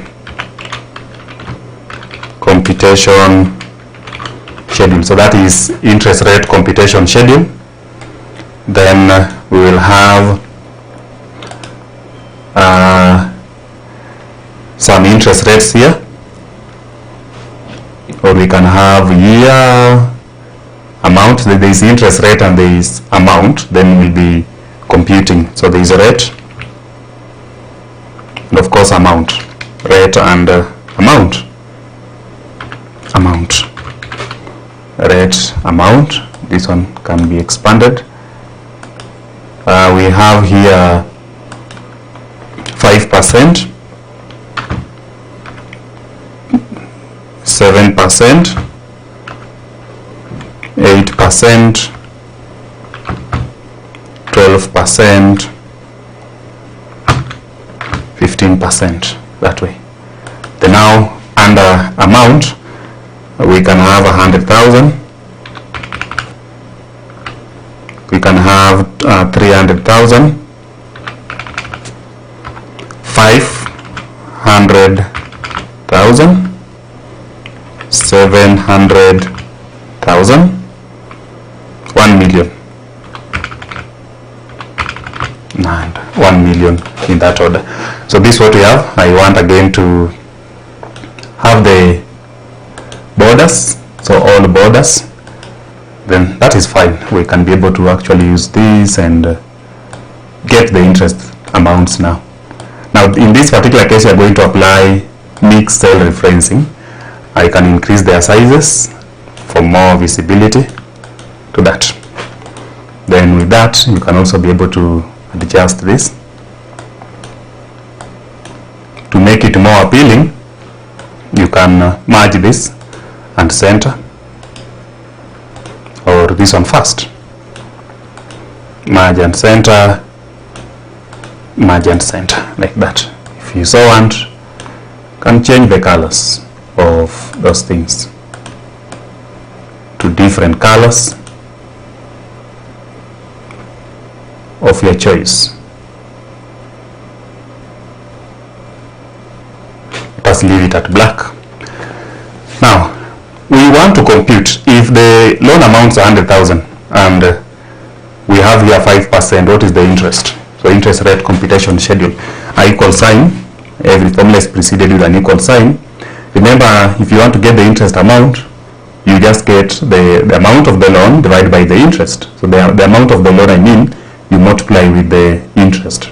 The amount of the loan, you multiply with the interest. So equal sign, this, then you multiply with the interest, and you can be able to insert a dollar sign either before the column or the row heading. Assuming that you are inserting a dollar sign here, what is the answer? So remember here the dollar sign is before only the column heading. Before only the column heading. The dollar sign is before only the column heading. The answer is 5,000 here. Can this be copied down or across? It can only be one way. If you copy down, the answer is wrong. What if you copy across? Again, you you get some raw answers which are wrong. Let us see. The dollar sign, if inserted before the column headings, gives you a wrong answer. What if it's inserted before the row heading? So the dollar sign, shift and 4, so that you can have the dollar sign here. Remember, in absolutes, in mixed cell referencing, the dollar sign will either be before the column or the row heading. Either before the column or the row heading. So let's see. This one is before the row heading. If you copy it down, the answer is correct, I believe. But if you try copying this formula across, the answer is wrong again. So it means it can only be copied down in that particular case. F5, which is 100,000, divided by B $4. So that one gives you a correct answer if you copy it down. Now again, if you want to do the same thing and copy across, it will be equal sign, then now dollar sign, that is shift and 4, then A, where the 100,000 is column A, so A, then multiply that with this percentage, which is B3. Now the dollar sign is before the column, then now multiply with the 5%, you enter. There is a problem with the formula, of course there is. This means we did not complete. It is F5 here, so that it picks this. Enter. The answer is the same, 5,000. Then this can now be copied across comfortably. So if you copy that across, remember the answer is 100,000 here divided by 5. What about the second one? Still 100,000 divided by 7. What about this? 100,000 divided by 8. What about this? 100,000 divided by 12, in that order. So the answer is correct if you do it that way.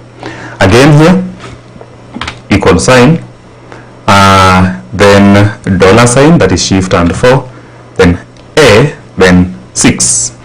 Multiply that with 5. Then hit enter. That is 15,000. You can copy it across. So you do it one by one, and you'll be able to use mixed cell referencing to get all your answers. So shift, dollar sign, A7, multiply with 5%, hit enter, then you can be able to copy this across. Copy that across. Again, equal sign, shift and 4 for dollar sign, A8, then you multiply with the 5%, hit enter, then you copy across for your answer, which is there. Then finally, equal sign, shift and 4 for the dollar sign, A, column A, where there is 1 million, row 9, then multiply that with the 5%, hit enter, and you copy across for you to be able to get your answer there. So all these answers are correct. Now you can see it is 1 million times 15%. 1 million times 15%, you get what you want here. And that completes the mixed cell referencing. Remember, instead of using mixed cell referencing, the same thing can be done using absolute cell referencing. You can just be able to use absolute cell referencing to get this interest rate computation schedule. Instead of using mixed cell referencing, the absolute cell referencing is also very much applicable. So I believe the session was great, because you now can be able to use the 3 types of cell referencing. You can be able to apply mixed cell referencing, absolute cell referencing, and relative cell referencing as you do a lot of executions in Excel, as you perform your analysis of data, as you do different comparisons and computations. We'll be able to apply relative cell referencing, absolute cell referencing, and mixed cell referencing in your variety of tasks. Maybe your only task to do is to try and do this. So task to do, we have the something here, radius. So this one is radius. No, radius, and you have to get the area, you have to get the perimeter. Just get area and perimeter. Area and perimeter given a radius of 450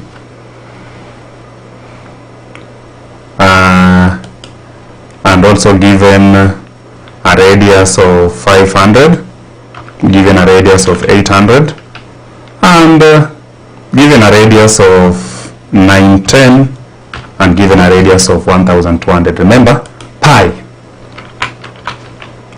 is equal to 22 over 7. That is 22 over 7. Let's see. That is equal sine 22 divided by 7. 22 divided by 7.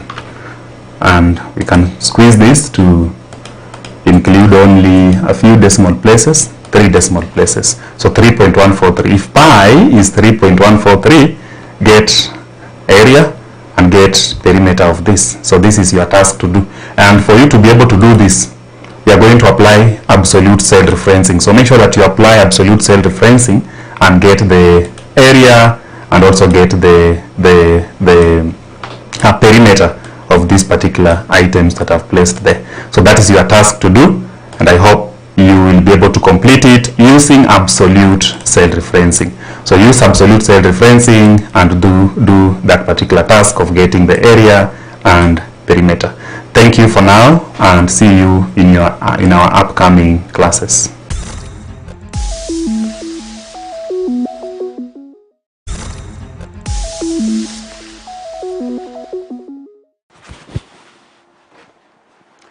Hello and welcome to the lesson. The subject is Advanced Auditing and Assurance. In our today's session, we will be looking at other special audit assignments. Having done around 6 or 5 subtopics, the chapter is Audit, Evaluation and Reviews. In our previous sessions, under the audit of companies, we studied the audit of consolidated financial statements.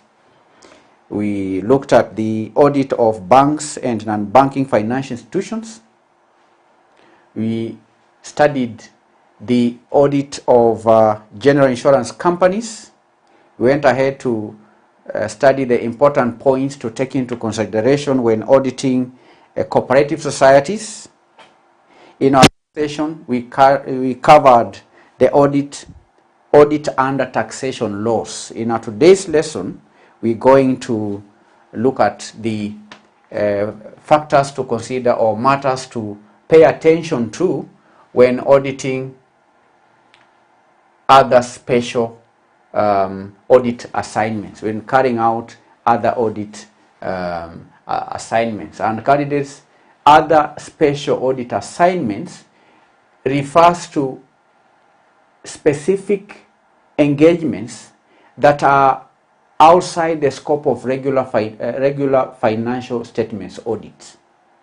We know that the auditor is required to carry out audit on financial statements, but there could be other special audit assignments which you are referring to other special audit assignments. And these assignments are typically tailored to meet the specific needs and the objectives of the audit or a client, and may involve various areas of examination and reporting. In our today's lesson, we are going to look at a few examples of other special audit assignments. And the first one being the forensic audit. Forensic audit. Number 1, forensic audits. This is one special audit assignment. Forensic audit. Now, these audits, forensic audits, focus on investigating and uncovering potential fraud, misconduct, or irregularities within an organization. And forensic auditors use specialized techniques to collect and analyze evidence, interview relevant parties, and provide expert opinions in legal proceedings if necessary. That's forensic audits. Then there is number 2, compliance audits.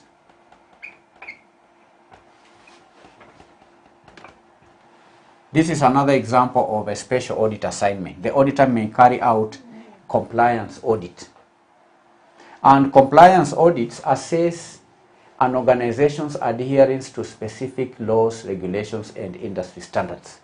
And these audits ensure that the organization is complying with relevant requirements and may cover areas such as environmental regulations, areas like data protection, financial regulations, and occupational health and safety standards. The third special audit assignment is the internal control audit. Internal control audit. Now, internal control audits evaluate the effectiveness of an organization's internal control systems in managing risks and safeguarding assets. And these audits assess the design, the implementation, and the operation of internal controls to provide assurance that financial reporting, operational efficiency, and compliance objectives are met. That's the objective of internal control audits. Then number 4, we have what we call information technology audits, IT audits. IT audits. IT audits focus on evaluating an organization's information technology systems, processes, and controls. These audits, the IT audits, assess the security, the integrity, and availability of data, as well as the effectiveness of IT governance and risk management. And it's important to note that IT audits may also examine areas such as system development, areas such as network infrastructure, and data privacy and protection. So an auditor may be asked to carry out a special audit on information technology. 5,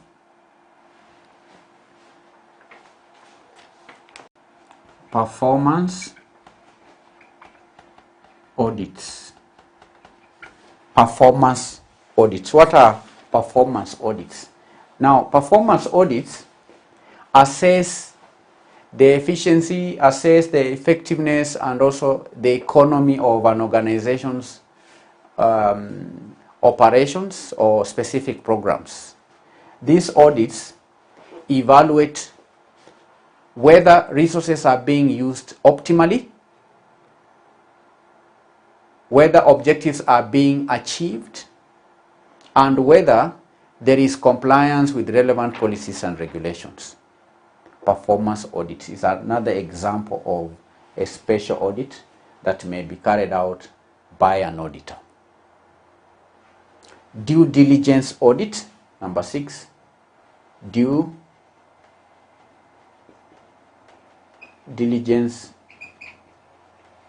audits.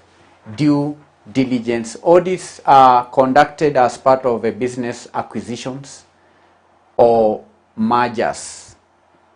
These are audits that provide an independent assessment of a target company's financial statements, operations, and also risks to help the acquiring party make informed decisions and evaluate the financial viability of the transaction. So if company A would want to acquire company B, then company A may engage an auditor to carry out a special audit known as due diligence audit, such that after which the company will be unable to have information as to whether to acquire company B or not. It is an independent assessment of the target company's financial statements, operations, so that the target, the acquiring company can get more insights and make informed decisions about the viability of acquiring the target. Due diligence audit.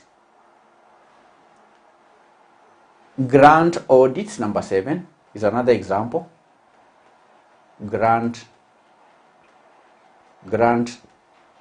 audits. Grant audits are performed on an organization that receive funding or grants from the government agencies or from foundations or any other sources. And such audits verify that the funds are used in accordance with the terms and conditions of the grant, and that the organization has complied with reporting requirements, and the organization, we can also say, has achieved the intended outcomes.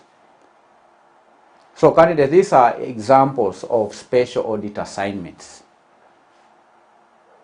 All right? They are just a few of many other special audit assignments. And candidates, the specific nature and scope of these assignments will vary based on the client's needs and the objectives of the engagement. And auditors who perform or conduct these special assignments may require additional expertise, may require specialized methodologies and knowledge of specific regulations or industry practices. If an auditor is to carry out an audit in information technology, then the auditor needs to have expert knowledge in IT. The same as forensic audit. Specialized knowledge is required to carry out compliance audit. Specialized knowledge is required to carry out internal control audits. Specialized knowledge is required to carry out due diligence audits, grant audits, and so on. So these are just examples of other special audits that may be undertaken by an auditor over and above the regular audit of financial statements of institutions.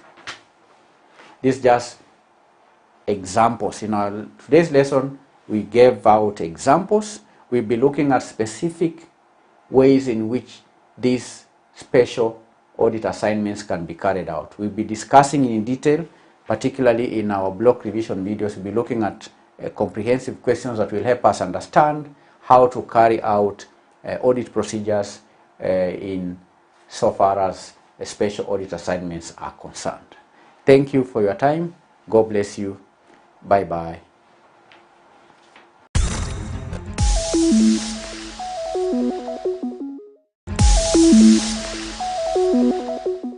Greetings and welcome to the auditing class. Today we are going to discuss the features of audits, or characteristics of audits, or attributes of audit.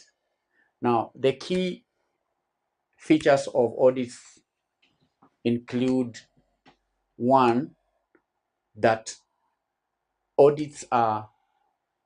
an audit is a systematic process. Systematic process. That is the first feature. 1, systematic process. Okay?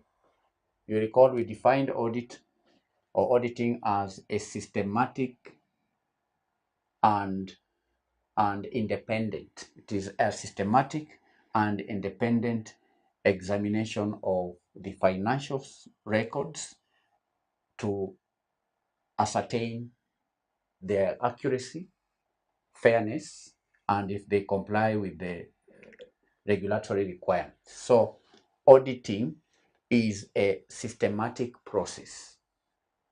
Audits flow, there are various stages. When you say systematic, it means areas, the auditing process follows a structured and organized approach guided by professional standards and methodologies.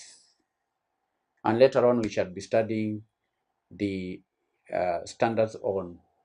international standards on auditing. So auditing is a process that follows a structured and organized approach that is guided by professional standards and methodologies. And that ensures that the audit is conducted in a consistent and thorough manner. We will be looking into the audit process as we progress. We'll learn that auditing takes a certain approach process, systematic process. That's the first feature. The second feature is that audits are independent. An audit is an independent examination of the financial information or records of an organization. Independence is a feature. Auditors are independent. Auditors maintain independence from the organization they are auditing. That's why auditors are appointed by the owners and not the managers. And that independence is very important to ensure objectivity and impartiality in the assessment. And that is crucial for maintaining credibility and the reliability of their audit reports. An auditor ought to be independent of the management. And to ensure the auditor's independence, the auditors are appointed by the owners and not the management of the company. So independence is a key feature of audits.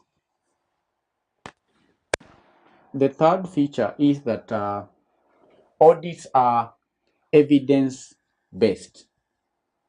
Evidence-based. They are based on evidence. Auditors have to gather sufficient and appropriate audit evidence to support their conclusions. And this evidence may include financial records, may include documentations. They may have to carry out interviews. Auditors, in seeking evidence, they can interview the workers, they can interview the management, they can interview the suppliers, they can interview the data, they can carry out interview. In order to gather this evidence, they may also gather evidence through observation. They may observe processes within the company in order to understand the company better and make appropriate conclusions. They may also carry out analytical procedures to gather evidence. So before the auditor gives his opinion on the fairness and the accuracy of the financial statements, an auditor has to gather appropriate, sufficient audit evidence. Opinion is based on evidence. The fourth feature is professional judgment. Professional judgment. Professional judgment. Auditors use their professional judgment to interpret evidence, to assess risks, and also make informed decisions throughout the audit process. And that requires combination of technical expertise. It requires combination of experience and also ethical considerations. So in carrying out their function, auditors have to rely on their professional judgment, which is derived from their experience, from their technical expertise, and ethical considerations. 5, risk assessment is a feature of audits. Auditors assess the risks of material misstatements in the financial statements, and that helps them to focus their efforts on areas where there are risks of errors or fraud and so on. So auditors have to carry out assessment of risk in different areas. It could be the internal controls. They could assess risks in, say, assets, or any other aspect of the organization in order to know where they should focus more in the process of auditing, such that if there are areas that are not prone to risk, then they will not focus on such areas, but they may likely to carry out more tests in aspects like inventories and management of cash, where risks are likely to be higher. So auditing involves risk assessment. 6, internal control.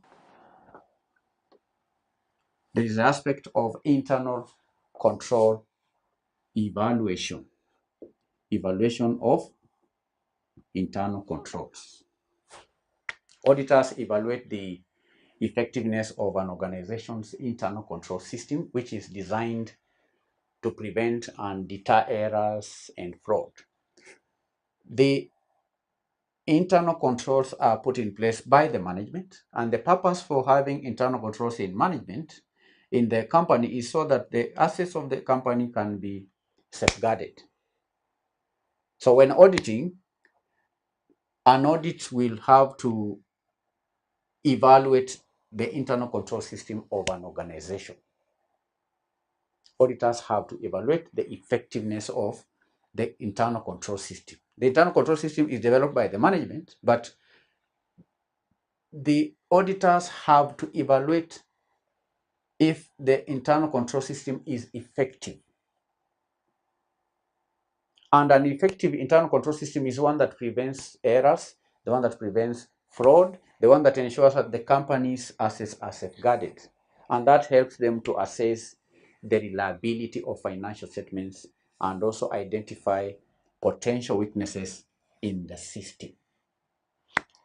7, reporting is a feature of audits.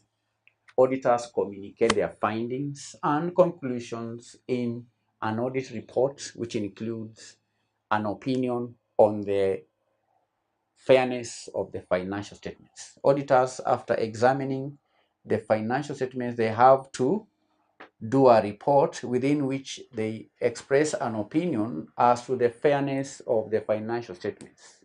And the report may include recommendations for improving internal controls. It may also include aspects of the organization's operations. So reporting is a feature of audits. An audit must have a report at the end of the process. Another feature is that audits must comply with standards. Compliance with standards. Auditors have to comply with standards. Audits are conducted in accordance with professional standards, such as the International Standards on Auditing. Auditors do not carry out audits based on what they think. No, they are guided by standards. To conduct an audit of a company, there are standards that have to be adhered to by the auditor, such as the International Standards on Auditing, which provide guidance on audit procedures. They provide guidance on quality control. They provide guidance on ethical considerations. Remember, we say that, first of all, auditing is a systematic process. This process is provided by the standards. The standards dictate how an audit is to be conducted. Compliance with standards. You understand? So these are the key features. There are more other features which can be cited, like the continuous improvement. Auditors strive for continuous improvement in their work, both individually and as a profession. And that involves staying up to date with changes in accounting standards, staying up to date in changes in regulations, changes in technology, and so on. Another additional feature is in relation to value addition. And because candidates, while the primary objective of an audit is to provide assurance on the financial statements, auditors also aim to add value to the organization by identifying areas of improvement and providing recommendations for enhancing efficiency and enhancing effectiveness. So these are key features of audits. One, an audit is a systematic process. Number two, independence. Number three, evidence-based. Number four, professional judgment. Number five, risk assessment. Six, internal control evaluation, reporting, and compliance with standards. Assignment one. What are the key characteristics of a systematic audit process? Two, explain the importance of independence in auditing and how it is maintained. Three, describe the role of professional judgment in the audit process. What is the purpose of risk assessment in an audit and how does it influence the audit process? How does it influence the audit procedure? Thank you for attending the lesson. In our next session, we are going to discuss the distinction between auditing and accounting. Bye.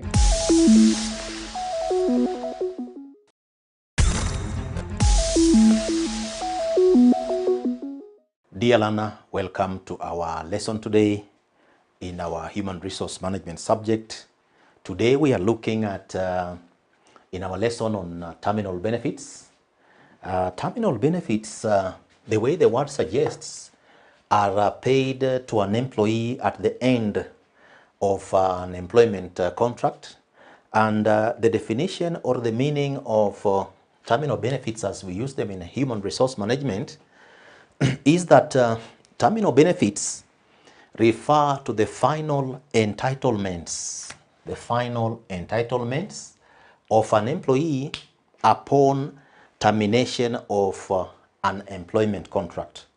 And what this means is that when the employee started working or when the employee commences work, that employee will come to an end of that working period, and there are those entitlements that have to be paid as terminal benefits. And that's what we are saying.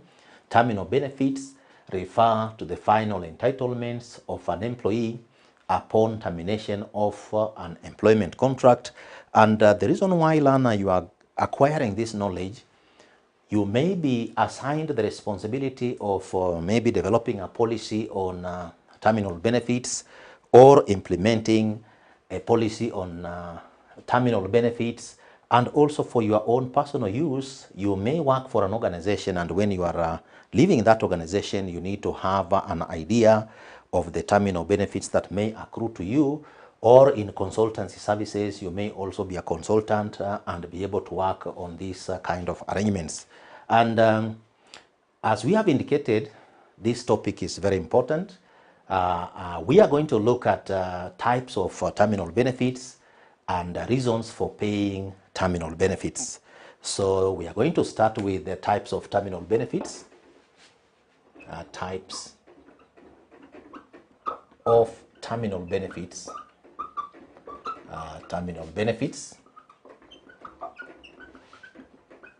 Types of terminal benefits. So what are some of the types of terminal benefits that may be paid to employees? So one, remuneration that was due to an employee before the end of a contract. So what this means is that if an employee, for example, is coming to their end of contract in the month of, say, January. So at the end of that month of January, if the contract is ending on, say, 25th January. So if an employee has worked and the contract is terminating on 25th of January, then from 1st of January to 25th of January, that payment or remuneration that is due to that employee should be computed and that employee paid before they leave an organization. Then annual leave days are not enjoyed by an employee. So let us assume an employee is, say, retiring in the month of, let's say, August. And from January to the end of August, this employee had, for example, 25 days annual leave. So the employee should be allowed to enjoy those leave days, or those leave days could be commuted and that employee paid the cash equivalent of the amount. So that again should be paid to an employee before that employee leaves that particular work environment. Then there is what is referred to as a service gratuity. Service gratuity.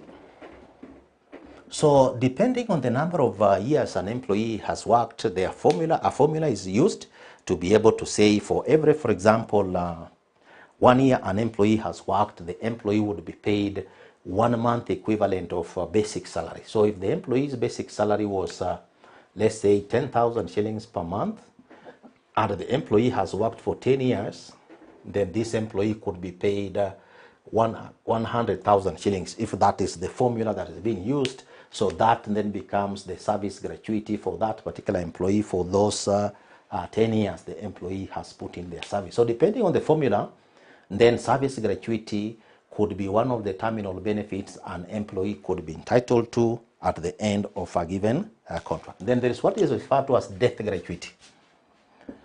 Death gratuity. So in the event of an employee dying while in service, then a death gratuity is computed and given to pay to the next of kin, as may have been indicated by that particular employee. So a death gratuity is also one of the terminal benefits that may be paid accruing from the passing on of a given employee. There is also the aspect of pension. Pension. An employee could have been a member of, say, a pension scheme, and maybe this could be contributory or non-contributory. So once the employee retires, based on the pension scheme requirements, the pension is computed and that employee accesses that pension payment as part of the terminal benefits that may be paid to employees who are leaving a given organization. So that pension could be a pension that the employee contributes to, the employer contributes to, and then that becomes part of that particular. Then there is what is referred to as severance pay. Severance pay. So severance pay is paid at the end of a period, depending on the contract of engagement. So severance pay is paid to an employee depending on the formula agreed based on the contract of employment in that particular organization. Then you also have what you call social security, social security pay. So for example, in the Kenyan situation, we have what is referred to as the NSSF. So National Social Security Fund. The employee contributes to this fund. Employer also contributes a portion. Then at the end of the day, plus the interest that the money accrues, so the employee's contribution, employer's contribution, interest that accrues to that particular money, that money is paid as a lump sum to an employee as a social security payment. So that again is a terminal benefit an employee is given while leaving an organization. Some organizations may have what is referred to as relocation pay. Now, depending on the contract of employment, an employer and an employee could have agreed that when the employee retires, some amount will be paid to the employee relocation to retirement place. Sometimes this is referred to as the home. So when an employee is being recruited, the employee is required to specify what is their retirement home, or where will they be retiring to. And once the employee has indicated that way, then that relocation pay is computed to be able to allow that particular employee to be able, for example, to move with their luggage and maybe their dependents to that particular location. So that again could be part of the terminal benefits that are paid to given employees. So one may want to find out, why would an organization or why would terminal benefits be paid? So we want now learn to look at reasons for paying terminal benefits. Reasons for paying terminal benefits. Reasons for paying terminal benefits. What are some of the reasons that may make an employer to pay terminal benefits? So one, legal obligations. Legal obligations. An organization may, for example, pay a pension because it is a legal obligation that, like in government, when employees retire from government, there is a legal obligation. Acts of Parliament are there to be able to make the employers pay. Number two, if it comes to, for example, relocation, an organization may want to support employee support. Employee support. An organization may want to support its employees. So through payment of, say, relocation pay, then an organization provides employee support, for example, for settling at their retirement, for example, place, or relocating to a place of their choice. Then attraction of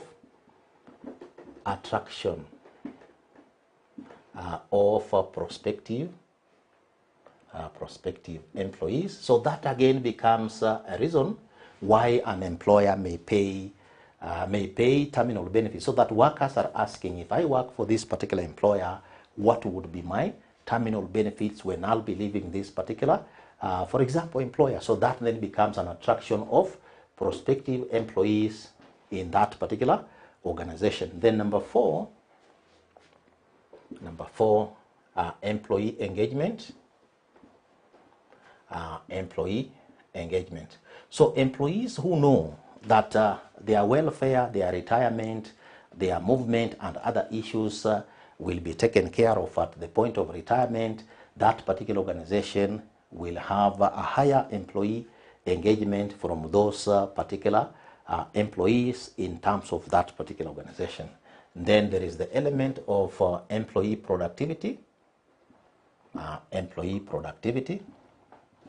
So once employees, as we have indicated, are committed to their work, those employees know all these things will be taken care of. Those employees become more productive because it is from their productivity that that particular employer is able to get the resources, is also able to be able to pay promptly. Then there is the element of employee retention.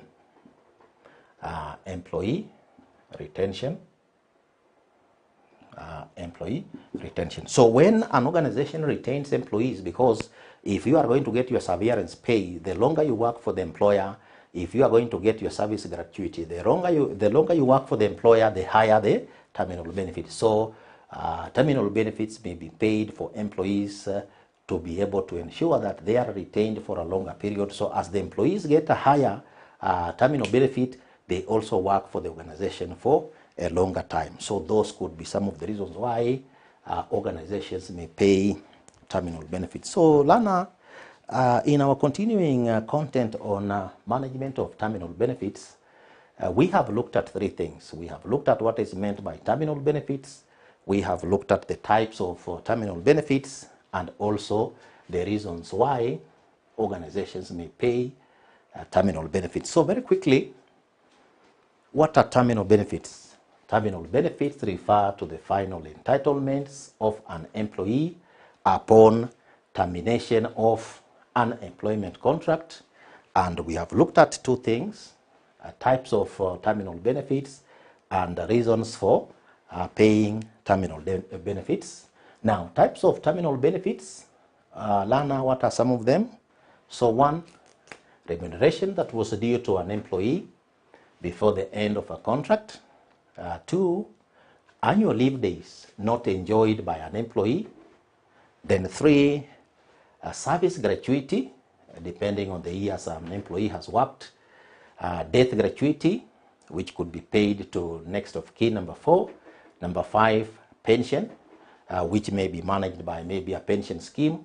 Then number 6, severance pay. And then number 7, social security pay, for example, NSSF, where the employee contributes, the employer contributes, the interest that accrues, that is paid to an employee as a lump sum. Number 8, relocation pay, to assist an employee relocate to a retirement place or where they are likely to settle. Then we have also looked at reasons for paying terminal benefits, where we have indicated that 1, legal obligations, 2, employee support by the employer, then 3, attraction of prospective employees, then 4, employee engagement, 5, employee productivity, 6, employee retention. Those could be some of the reasons why an organization may pay terminal benefits to employees. So dear learner, before we finish our lesson, you need to have an assignment that you need to work on. Assignment. So the assignment is discuss the types of terminal benefits.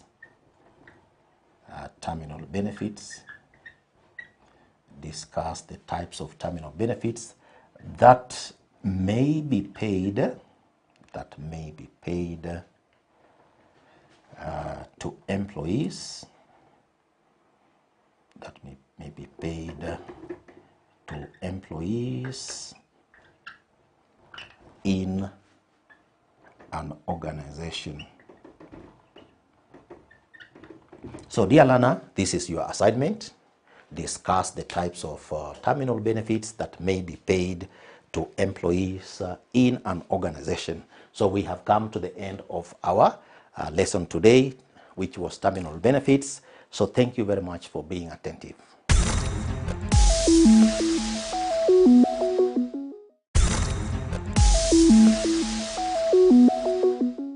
So dear learner, welcome to our human resource management subject.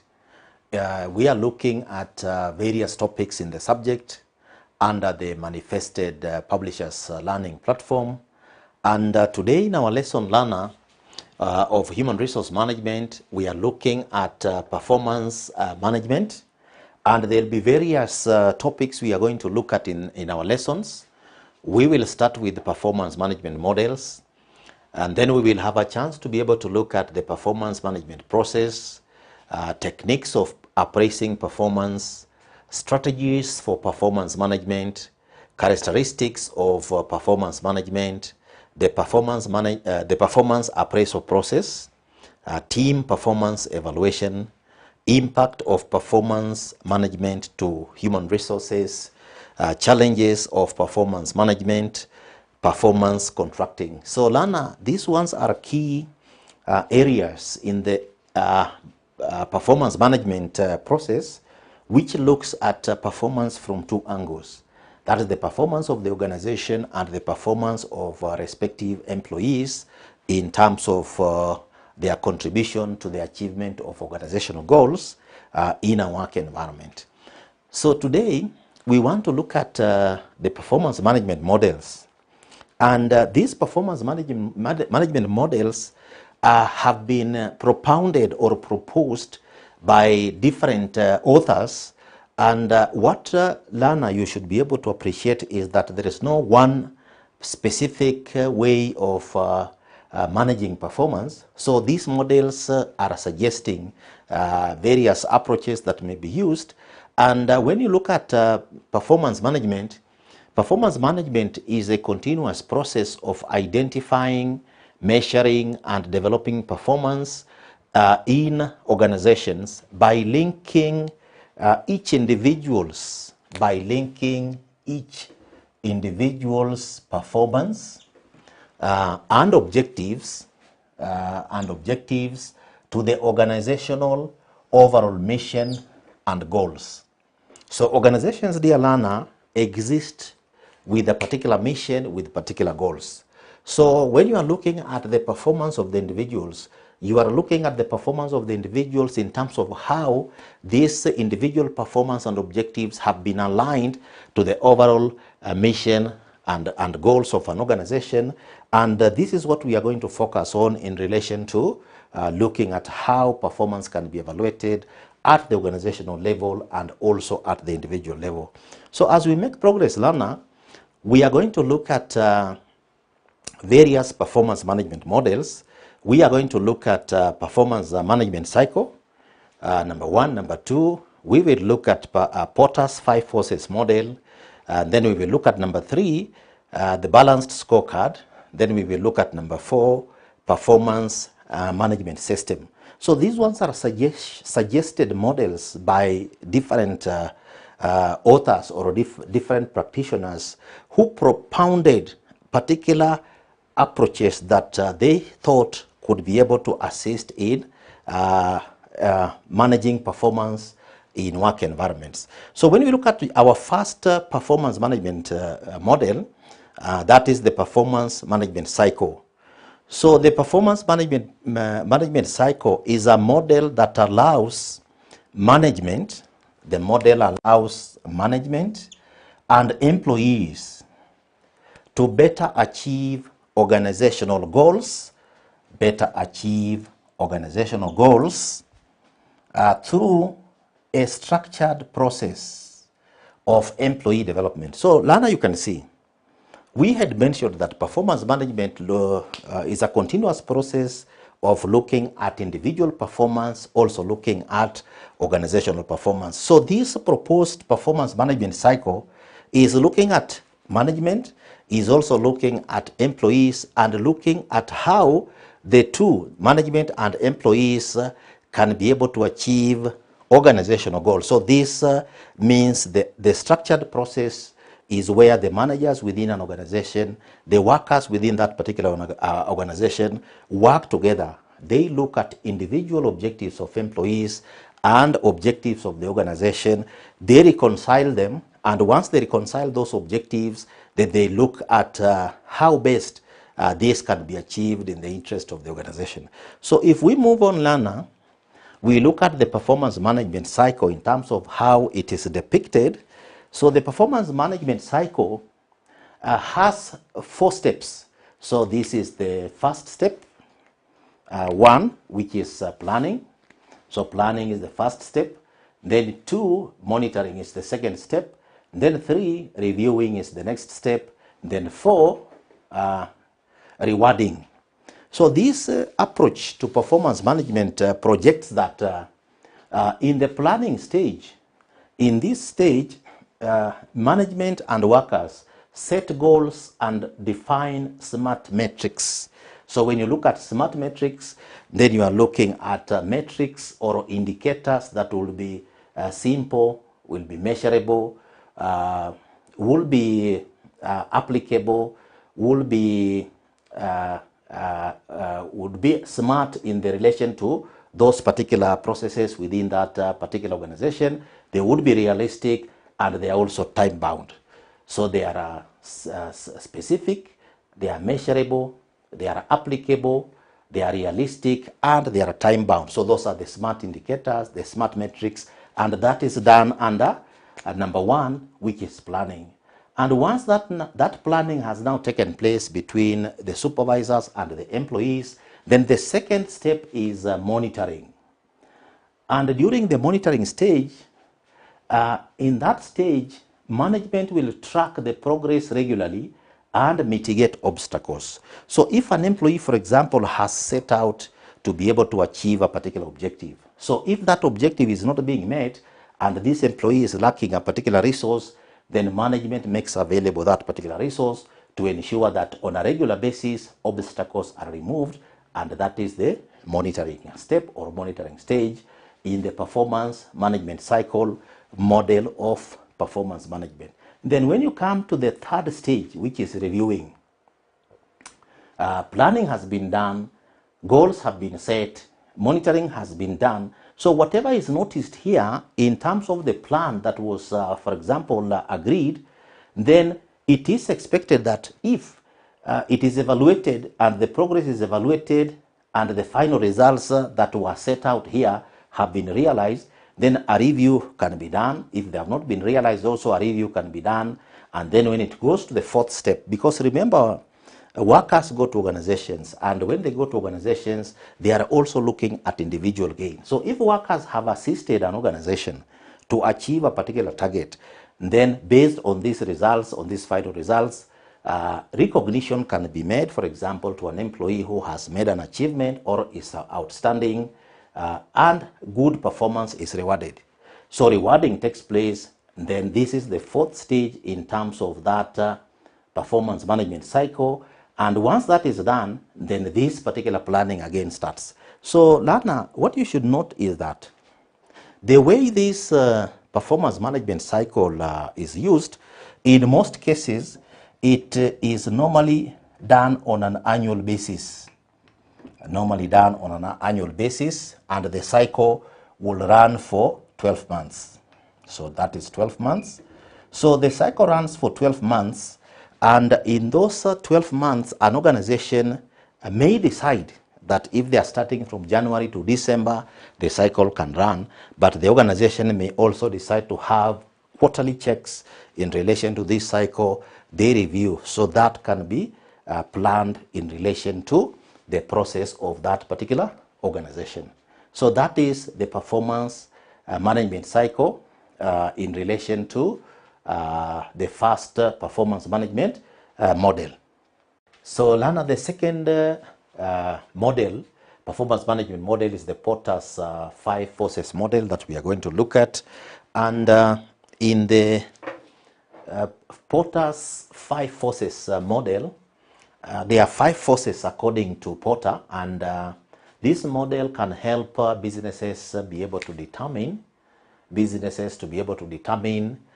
business strategy, and also appraise business performance, because it's important for an organization to have parameters that it can look at in terms of indicators. So according to the Porter's 5 forces model, the 5 forces that Porter indicated were, the first one is a threat of new entrants.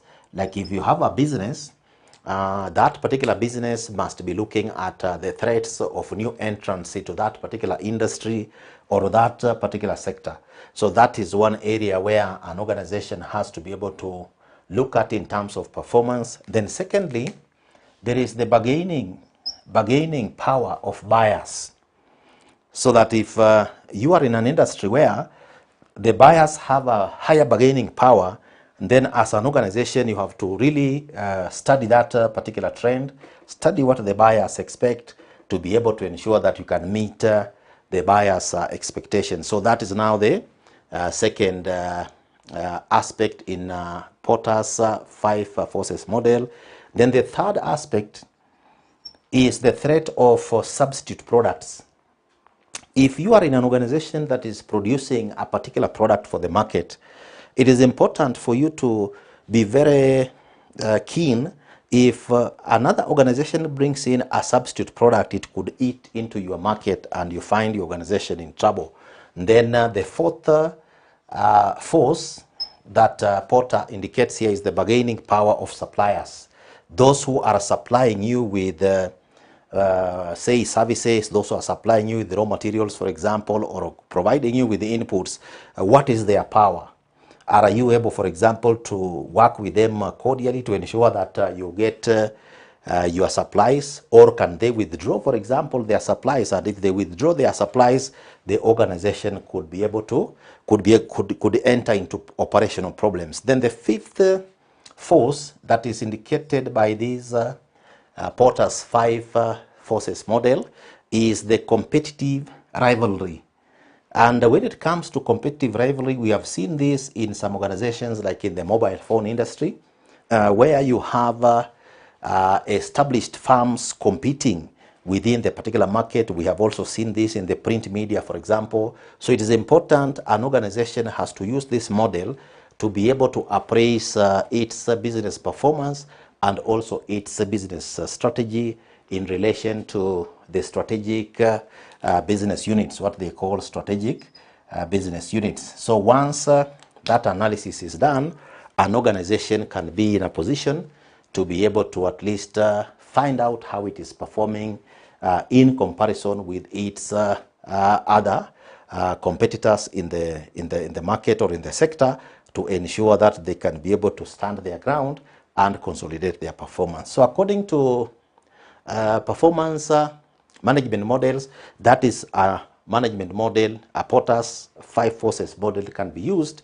to assist an organization appraise or maybe manage its performance. Then the third performance management model we are going to look at is the balanced scorecard. Now, the balanced scorecard, dear learner, was the first performance management model to introduce non-financial elements. In most of the models that were there before, Kaplan and Norton introduced this model.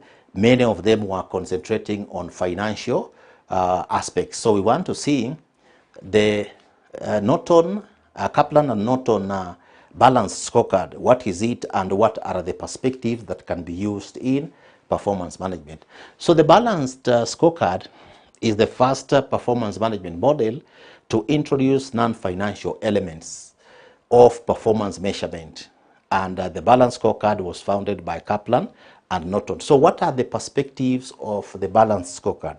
So the perspectives of the balanced scorecard were now the financial perspective, number 1, customer perspective, number 2, number 3, internal perspective, and number 4, innovation and learning. So the way this performance management model is used, learner, is that an organization has to look at its financial strength. Because for that organization to operate, it will require a good and solid financial grounding. So the organization has to assess the financial strength and grounding. And once it has assessed the financial strength and grounding, and also look at the financial streams or revenue streams that organization can develop. When it comes to the second perspective, an organization has to look at the customer perspective in terms of, let's say, customer satisfaction, customer satisfaction.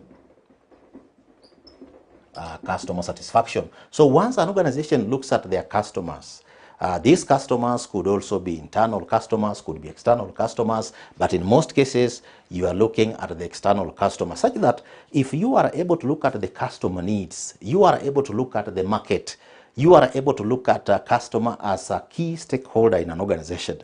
Then, if you satisfy the customer, and the customer comes for repeat business, then that one can also contribute towards enhanced financial performance or financial perspective. Then you have the internal perspective in terms of the strengths within an organization. An organization may have experience, an organization may have a capacity. An organization may have assets that it has that are able to make that organization operate and compete in the marketplace. So the internal perspective, and organizations that intend to do very well are expected to build on their internal assets to be able to build a resource base. And once the organizations build a resource base, they can now be able to build attain a competitive advantage using its internal resources. And once, for example, internal resources have been consolidated, that can also contribute towards enhanced customer perspective and also enhanced financial perspective and so on. Then when it comes to innovation and learning, This has to do with development and training needs, development and training needs of staff. So because when you look at it this way, if staff are provided with opportunities to learn, opportunities to explore, an opportunity to innovate. So through the innovations that the organization has done and the knowledge management and learning opportunities within the organization, then that organization can have a perspective that brings in an innovation and learning perspective. So this perspective that brings in innovation and learning can make an organization to be unique. An organization can be unique in terms of what it provides, and it can ride or leverage on that uniqueness to be able to create internal strength, be able to create value for the customer, and that one can translate to financial perspective. So you can see, Lana, organizations can make use of the balanced scorecard in different ways to be able to evaluate their performance in aspects or perspectives that are not necessarily financial, but they contribute towards the financial strength of a given organization. So that is the balance card model of looking at performance management within an organization. So the fourth performance management model is the performance management system. And dear learner, when it comes to the performance management system, this system was prescribed by Mabey. It has 5 elements which we are going to look at, and these five elements, as suggested, they suggest how performance management should be implemented in an organization. So this performance management model, which is referred to as a performance management system, suggests how should you implement performance management in an organization. So it has 5 elements. We shall be looking at the elements of this model. It has 5 elements. So the first one, according to suggestions by Mabey, setting objectives. So setting objectives is the first element. So element number 1, setting objectives. So that is 1, setting objectives. So the way the word suggests, the management, that is in terms of the managers and workers, or supervisors and workers, in terms of a financial management or performance management cycle, sit together and now set objectives that they want to achieve. And they normally say that good managers start with the end in mind. So at the end of the year or at the end of the 12-month period, they set the objectives now. And once now the objectives have been set, the objectives will move to now number 2, which is the second element. And the second element is the measurement of performance. So how will performance be measured? Then the third element is feedback of results. So you measure the performance, you have set objectives, you start the work, you measure the performance, you get feedback of the results, maybe from the managers, from the supervisors, from the key performance indicators. Then you move to number 4, which is reward-based. Rewards are given based on outcomes. You would have said, for example, this team will be rewarded or these members will be rewarded if the following would have been achieved. So that's the 4th element according to Mabey in the performance management system. Then from there, based on the outcomes, rewards are given. Then you move to the 5th element, which is amendments to objectives and initiatives. So efforts have been made. You have set objectives. You have measured those objectives based on performance. You have obtained feedback in terms of the results. You have rewarded. So you may realize that when you come to, after stage 4, you have rewarded, you may evaluate and realize that there is something that you needed to have done, maybe at the setting of objectives. So objectives are amended, activities are decided on, and once that is done, the cycle now again rolls to setting objectives now perhaps for the next cycle. So the 4 elements of performance management cycle model, system model of performance management. So one is setting objectives. Then number two is measurement of performance. Measurement of performance. And then number three, you have feedback of results. Feedback of results. Feedback of results. And then number four, rewards. Rewards. Now based on outcomes. And then number five, amendments. Amendments to objectives and activities. So Mabei suggested that if these five elements are taken into consideration, they could be able to help in the process of performance management, and that is our fourth model, sample model in terms of performance. Before we finish our lesson, I want to give you an assignment which you should be able to work on. Assignment.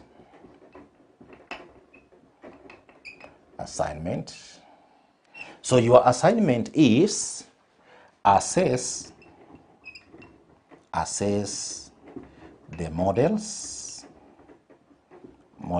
of performance management.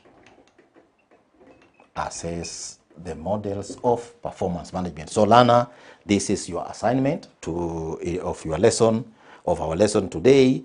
Assess the models of performance management. And in our lesson, we were looking at models of performance management, which is a lesson within the performance management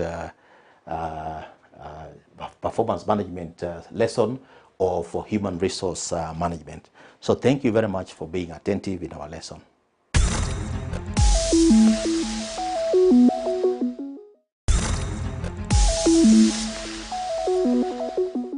Hello learner, welcome to Manifested E-Learning platform. My name is F.A.M. Ngwiri, and today, ladies and gentlemen, we are discussing about the business data analytics, December 2023, question 22. It reads as follows: Safari Limited is evaluating a project with the following details. You've been given the initial investment, 100 million, residual value, 10 million, year one projected project cash flows is 25 million, the annual cash flow growth rate from year 2 is 10 million, the project life is 5 years. You are required: A, compute the following project metrics: payback period, number 1, number 2, the net present value, assume a discount rate of 12%, number 3, the profitability index, assume a discount rate of 12%. B, using a graph, determine the project's internal rate of return. And this totals 30 marks. So trying to answer this question gives us or gives you 30 marks there in total. So to start us off, we are first of all going to do the following. We're just going to first of all come right here and we say we have the year given to us over here. And this solution over here, I can just drag this one down over here. This is A, and this gives us year. So we have the years given to us. They're from year 0, 1, 2, and of course you know what happens. Once you put it like this and then you have that plus sign like that, you can drag it up to the number of years you actually want, like that. So let's assume it goes all the way to year 5. Not assume, we've been told it goes to actually to year 5. And you can be able to see the project life right over here is 5 years. So from year 0. And we are saying from there, then we need then to put the value over here. We're dealing with Kenya shillings. So shillings, put shillings. And we are saying we can put them in thousands. That. All of these need to be put in terms of thousands over here. That. Why? Because we're dealing with thousands. We just do not want to deal with very big figures like that. We just want to deal at least with manageable figures. And from there, we can put over here the initial investment.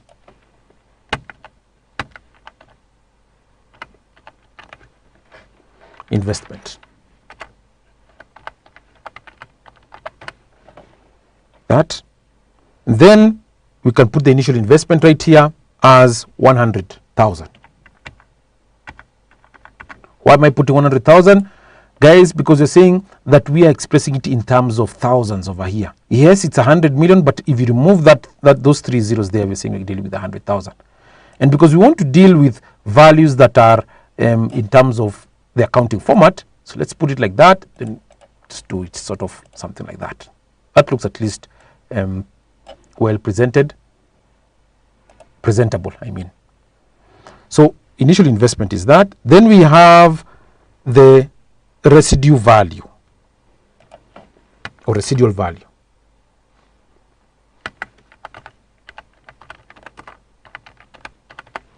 That.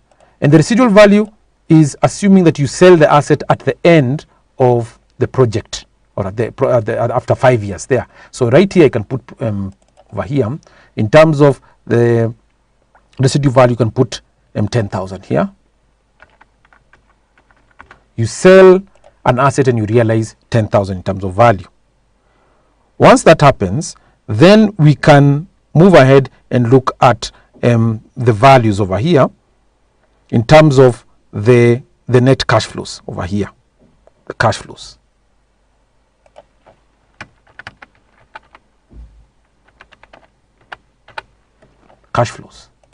And we're saying the cash flows over here, we've been given the initial investment is 100 million. You're saying the project 1 cash flows is 25 million over here. So assuming that this is, of course, is the initial investment, we can put a negative value over here like this.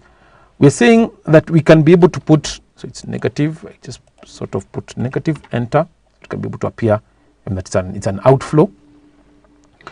We can put the values over here as follows. For year 1, we're saying is 25,000. Not right there, you can put, because this is the residue value, the cash flows here, 25,000. That. And we're saying this 25 million or 25,000 over here, in our case here, is going to grow at an annual rate of 10% from year 2. So from here, we can do sort of something like so. We add that value and multiply it by a factor of 10%. So times 1.1. That. We get 27,500. Then we just drag it, because this has got a formula. We drag it sort of like that. And we make sure at least it auto-fits within the cells. So from there, we are saying that what is going to be our net cash flows? Our net cash flows are going to be as follows. Flows. Then. So here we're going to pick this value here. The ones we're going to discount, these ones are going to use this value here. And then we are saying we're going to use, just going to pick the residual value plus the cash flow itself over here, if any. So that now after period 5, we expect this cash flow to be 46,603 over here to be the cash flow you're going to discount back to period 0. So we drag it and it picks. You can see now these are the cash flows you're going to discount over here. You can put them in bold, Control B. That, of course, we can be able to expand it by sort of clicking, double clicking like that. Those are the cash flows. Once we have that, we can then get the payback period. So over here I can write now the payback period.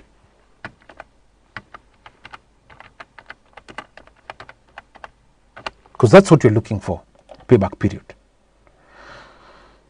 This means that we need to get the cumulative.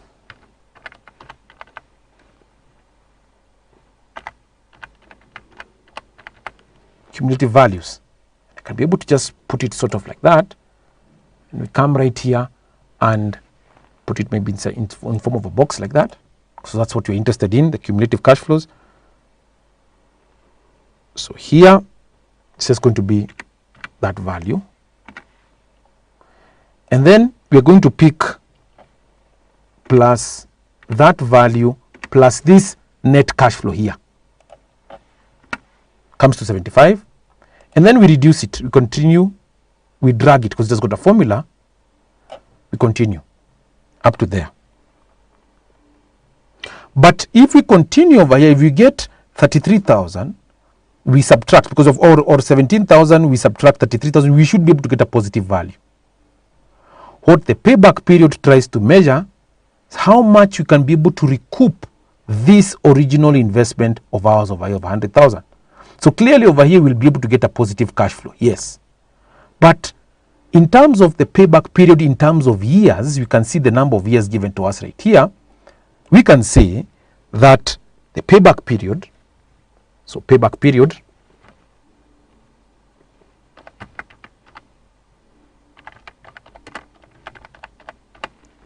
over here will be given to us right over here. So this is year 1.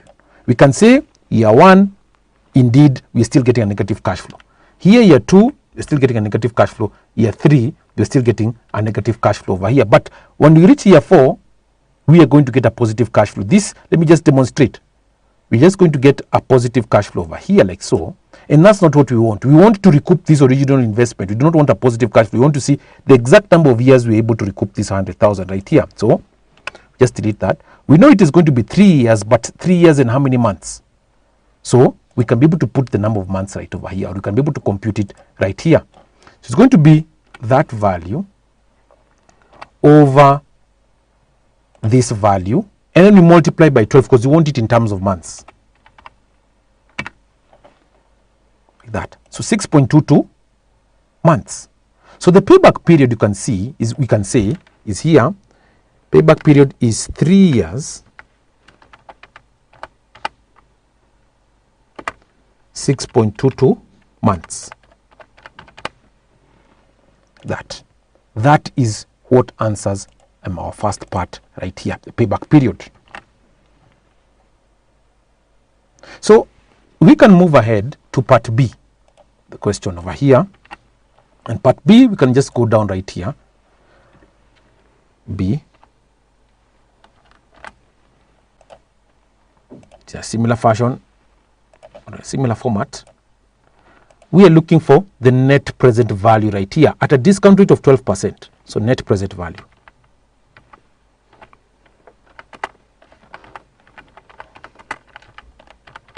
Net present value. And we're saying the net present value is, just given, is just how much we are able to get. Are we going to realize a positive cash flow or a negative cash flow based on discounting? You're using a discounted cash flow technique so that you can be able to get the present values. And in a similar way over here, so we're not in B, we're doing part A part 1. So this is A part 1. I can just put it like so.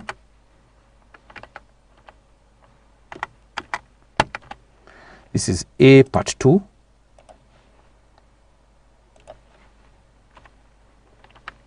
A part 2,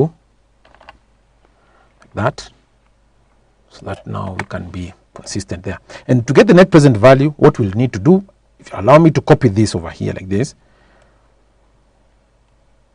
cash flow, the cash flows over here, I can be able just to copy these ones the way they are like that, copy, just put them just down here.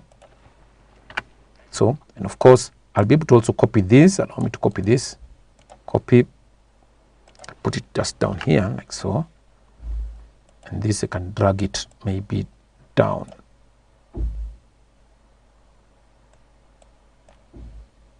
I can just drag it somewhere down there like that. So the initial investment, we pick it from above here. That's the initial investment there. No problem. The residual value, we just pick this from above here. And then we're saying the cash flows, we're just going to pick whatever we have right above here. So we're linking it like that. And we're saying these cash flows are the ones which we will need then to discount. So this is how we're going to discount it. So the net cash flows, we still pick them from above there. Net cash flows like that. And then we have this value like that. And this is what we're going to discount. These ones over here. These net cash flows. You see, like the way I've did over here, the relevant values, these are the ones which are we're going to discount and get the present values right over here. So present values.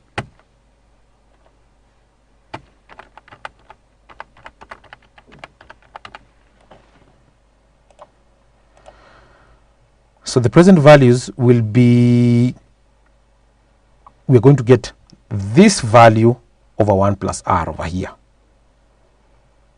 But for us to be able to get the present values, or there's in Excel, there's always a way we can be able to get the present values. Always. There's always a way how we can be able to do it. And we can just say the NPV. Instead of discounting this value over 1 plus the discount rate power 1, this value over 1 plus the discount rate power 2, power 3, power 4 and power 5 like that, we can just go to the to a formula NPV like that, and we are saying we open it up right here and we can see the rate. The rate is just 12%. And once we have the rate as 12%, under the value 1 here, we put in those cumulative cash flows like that. And then we will need then to subtract the initial cash outlay. So would it be correct for me to add right over here? We add the initial cash outlay there like that. That's the initial cash outlay. So that's what we're saying we are going to have. 13 million, of course, because we're dealing with millions, 13,365,99. That is what you're saying represents NPV. And so you can maybe highlight the answers maybe in red like that, so that you can be able to know that these are the answers. We can move on and discuss about the profitability index. The NPV, before we move on to the profitability index, the NPV is the net of present values to try and see whether you're able to get a positive cash flow or a positive value or a negative value. If NPV is positive like this, we accept the project because the project is going to yield us positive values in future. But if you get a negative NPV, then it doesn't make any sense to us here. So here part 3, I can move ahead right down here and now click this one to be 3, the third one. That.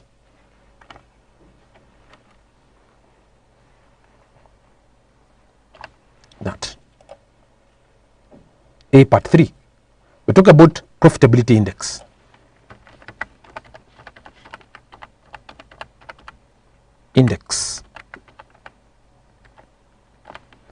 That. Under profitability index, we are going to get the present value of cash flows divided by the initial cash outlay. That gives us the profitability index. Any number greater than 1 gives us positive, or we are supposed to go ahead and invest in that project. If it gives us anything less than 1, then we reject the project. And we are told to assume the discount rate of 12%. So what we do is that we just go ahead and use similar values right over here. Copy. We come right here, or rather I should have copied from here, sorry. Copy, and you put it right maybe just down here. Paste special, we want to paste special formulas and all. Oh, it's refusing, so we just look for an alternative way, put it like that. So with these values, we can just link it with the first value right over here. So just link it with that one, that, and we can just drag it moving across like that. The residual value picks from here, that. So these represent the net cash flows. So this is what we're seeing is shillings, so we just delete this and it's okay. But the initial investment picks from here, the net cash flows, that value there. So once we have that, then we can be able to get the profitability index.